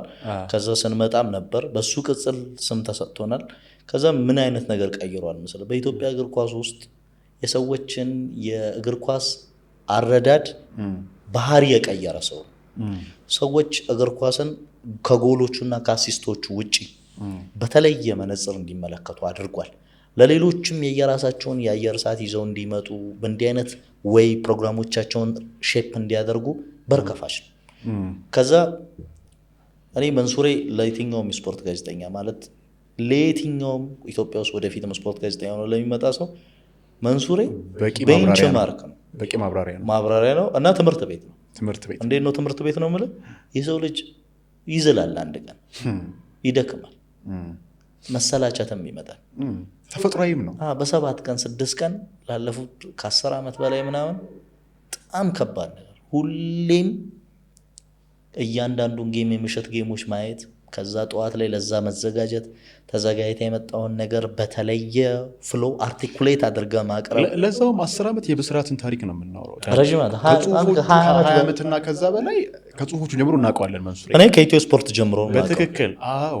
እና ላለፉት 2 10 ዓመታት በዚህ ኮንሲስተንሲ ወጥነት ደረጃ መቀጠል እረፍት ሳያስፈልግህ እንደ ሰው ለራስህ ጊዜ ሳትሰጥ እንዳልከው ነው። በጉሮሮ ህመም 1 ጊዜ ብቻ እንደዚህ ፕሮግራሙ አየር ላይ እንዳለ በቅርብ ጊዜ እሱንም እና ከዛ ውጭ ግን ይሄ አሁን ከዚህ በፊት አላዛርም ሲያወራው ሰምቻለሁ። ደጃፍ ፖድካስት ላይ ይመስለኛል ወይ ደጃፍ ፖድካስት ላይ ወይ የሆነ ቦታ ላይ አላዛርም ሲያወራ ሰምቼዋለሁ። ይሄ የመንሱር እንትን ኮሚትመንት በቃ የትኛውም ጋዜጠኛ እንደ ቀላል ሊመለከተው የማይገባ ጉዳይ ነው። ምክንያቱም ቀላል አይደለም።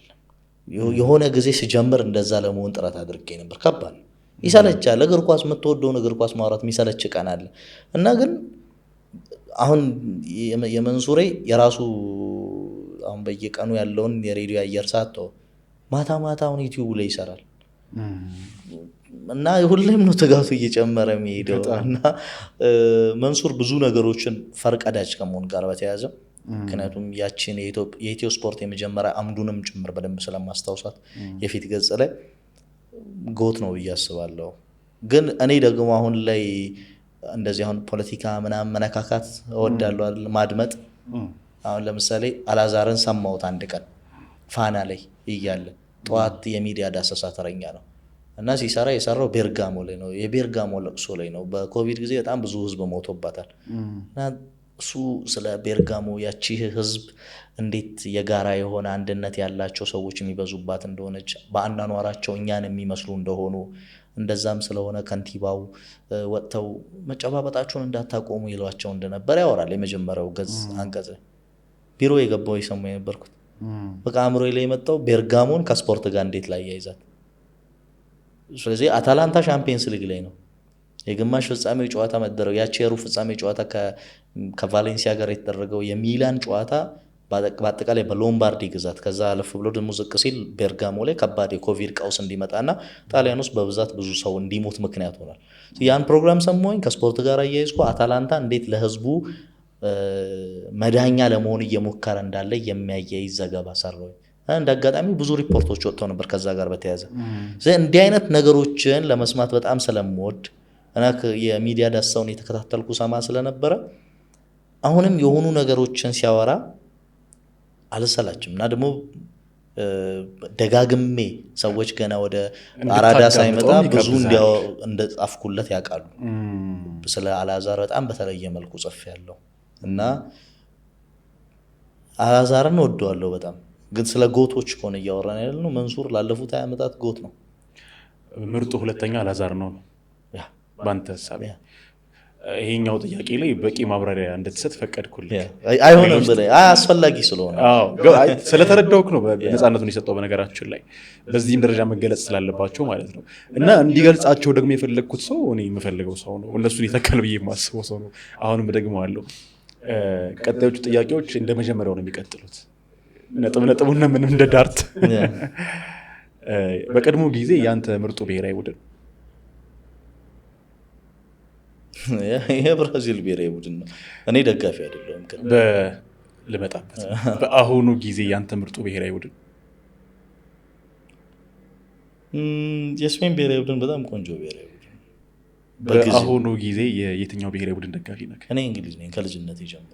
አውቃለሁ ተመልካቾቻችን የእንግሊዝ ደጋፊ ነኝ። በአሁኑ ጊዜ የየትኛው ብሔራዊ ቡድን የየትኛው ክለብ ደጋፊ ነህ? ማንቸስተር ዩናይትድ። እሱንም አውቃለሁ ተመልካቾች እንዲረዱት ነው። የ2025-26 የፕሪሚየር ሊግ ውድድር ዓመት ማን የዋንጫ ባለቤት ይሆናል? አርሰናል። ሲዝኑ ከመጀመሩ በፊት እንዳወራ ሰው ነው ማወራው እና የሲዝኑ ሂደት ላይ የምመለከታቸው ነገሮችም እኔን አላስደነገጡኝም። የአርሰናል ደጋፊዎችን ሲያስደነግጡ አይቻለሁ ምናምን። ግን ሲዝኑ ሲጀመርም ክለቦቹ ላይ የምመለከታቸው ችግሮች የሆነ ሰዓት ላይ እየጠበቁ አይን ማውጣታቸው እንደማይቀር ክፍተቱ መጉላቱ እንደማይቀር ስለምገምት አልተገረምኩም በዚህ ሲዝን አካሄድ። የአብዛኞቹ ሲዝን እንደዛ ነበር የምጠብቀው እና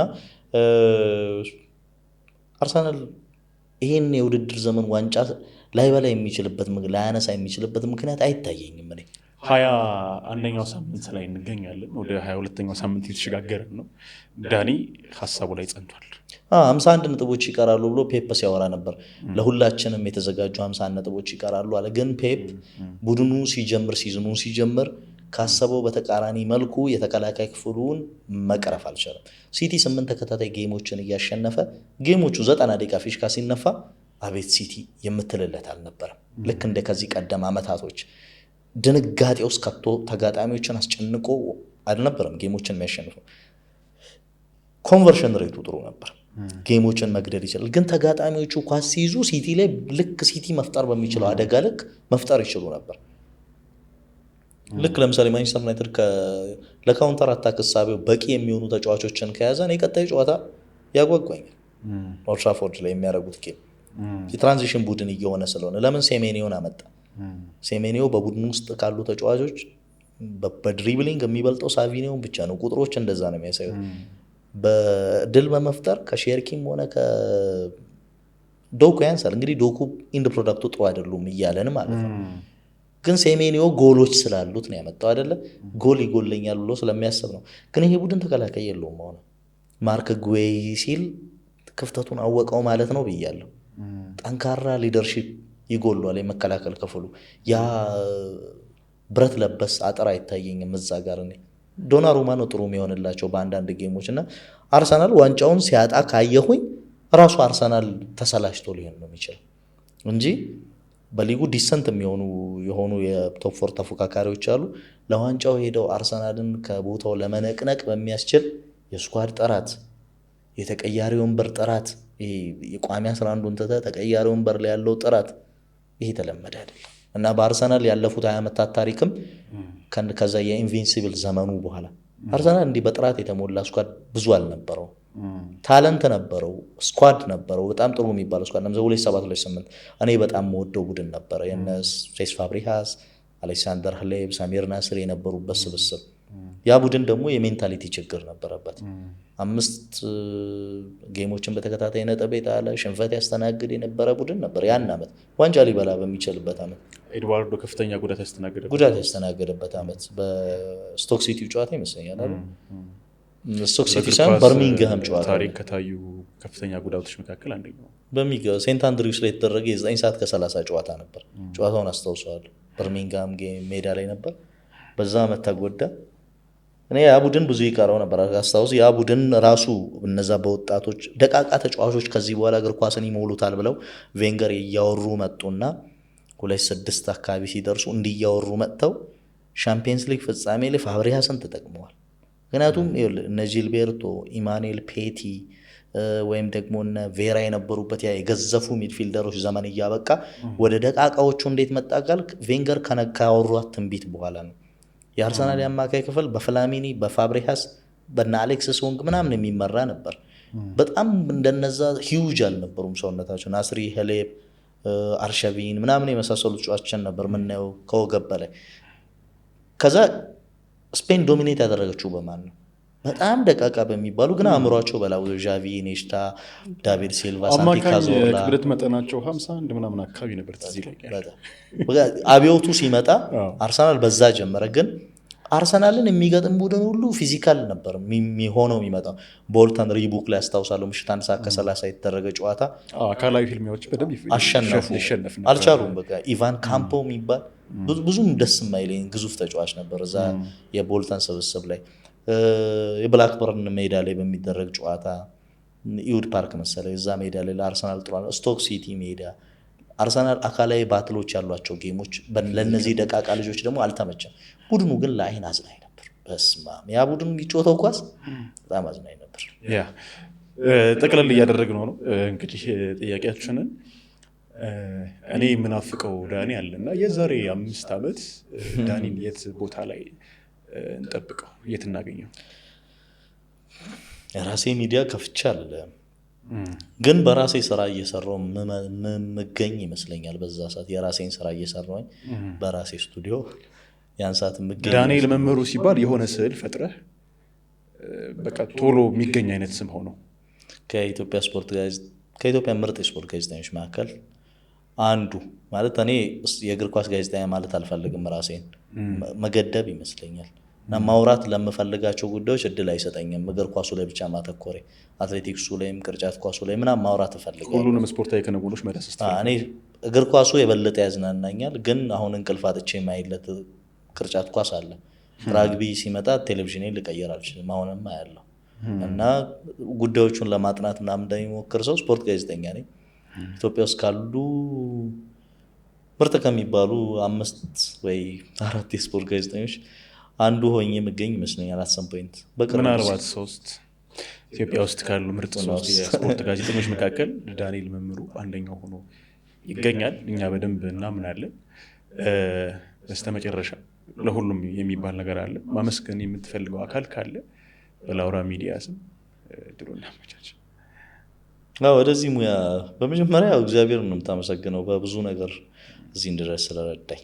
እዚህ ያለሁበት ቦታ ለእኔ ቀላል አይደለም እና እግዚአብሔር ይመስገን ነው ብሎ ከዛ ባለፈ ግን እዚህ ሙያ ውስጥ እንድገኝ ረዱኝ በሙሉ ሁሉንም አመሰግናለሁ። ሌላም የሚጨምረው ምስጋና የለኝም። ወላጆቼ፣ እናቴ ያው እንትን ነው ቅድም ደጋግሜ ስላነሳሁትና የእነሱ ውለታ ዘርዝር ይሆናል። ለእሱ ያለን ፍቅር አውቃለሁ ስትጽፈው እና አባትህንም በጣም የሚነካ ጽሁፍ ጽፈት አውቃለሁ። ቅድም እንዳልኩህ በጣም የገረመኝ ነገር እንደው አላስረዝመው የእናትህን ምስልና ያንተን ምስል ሳይ መመሳሰል በዚህ ደረጃ ይቻላል እንዴ እስክል ድረስ ያኔ አሁን ግን ብዙም አይመስለኝም። አሁን ብዙም አይመስለኝም። ያኔ ግን ትመሳሰላላችሁ ይሉ ነበር። አሁን ግን ብዙም እንመሳሰላል መስል ይለኛል እኔ በግሌና ብቻ ያው ፎቶ ላይ እንደዛ አይነት ምስሎች ነበር። ለሁሉም ግን በሌላ አጋጣሚ እንገናኛለን። እንግዲህ ተመልካቾቻችን ላውራ ሚዲያን ስትከታተሉ ቆያችሁ። በጣም ጣፋጭ ወግ ነው መሰለቅ የቻልነው። ዳኒ ባለብዙ ተሰጥኦ ነው፣ ክፍት አእምሮ ያለው ሰው ነው። ዳኒ በጣም ብዙ ብዙ ብዙ ብዙ መልካም ጎኖች ያሉት ሰው ነው። በቀጣይ በሌሎች ቀረጻዎች እንደምንገናኝ ተስፋ አደርጋለሁ። ቻናላችንን ሰብስክራይብ እያደረጋችሁ ላይክ እና ሼር ማድረግም እንዳይረሳ። እኛም እንግዲህ ለዳኒ በጣም የተሻለና ትልቅ ነገር በሚገባው ስፍራ የሚገኝበት ትልቅ ነገር ነው የምንመኝለት። በድጋሚ ዳኒ አክብረን ስለመጣ እጅግ በጣም ከልብ እናመሰግናለን። እግዚአብሔር ያክብርልን። እኔም አመሰግናለሁ ፍራች ስለጋበዛችሁ።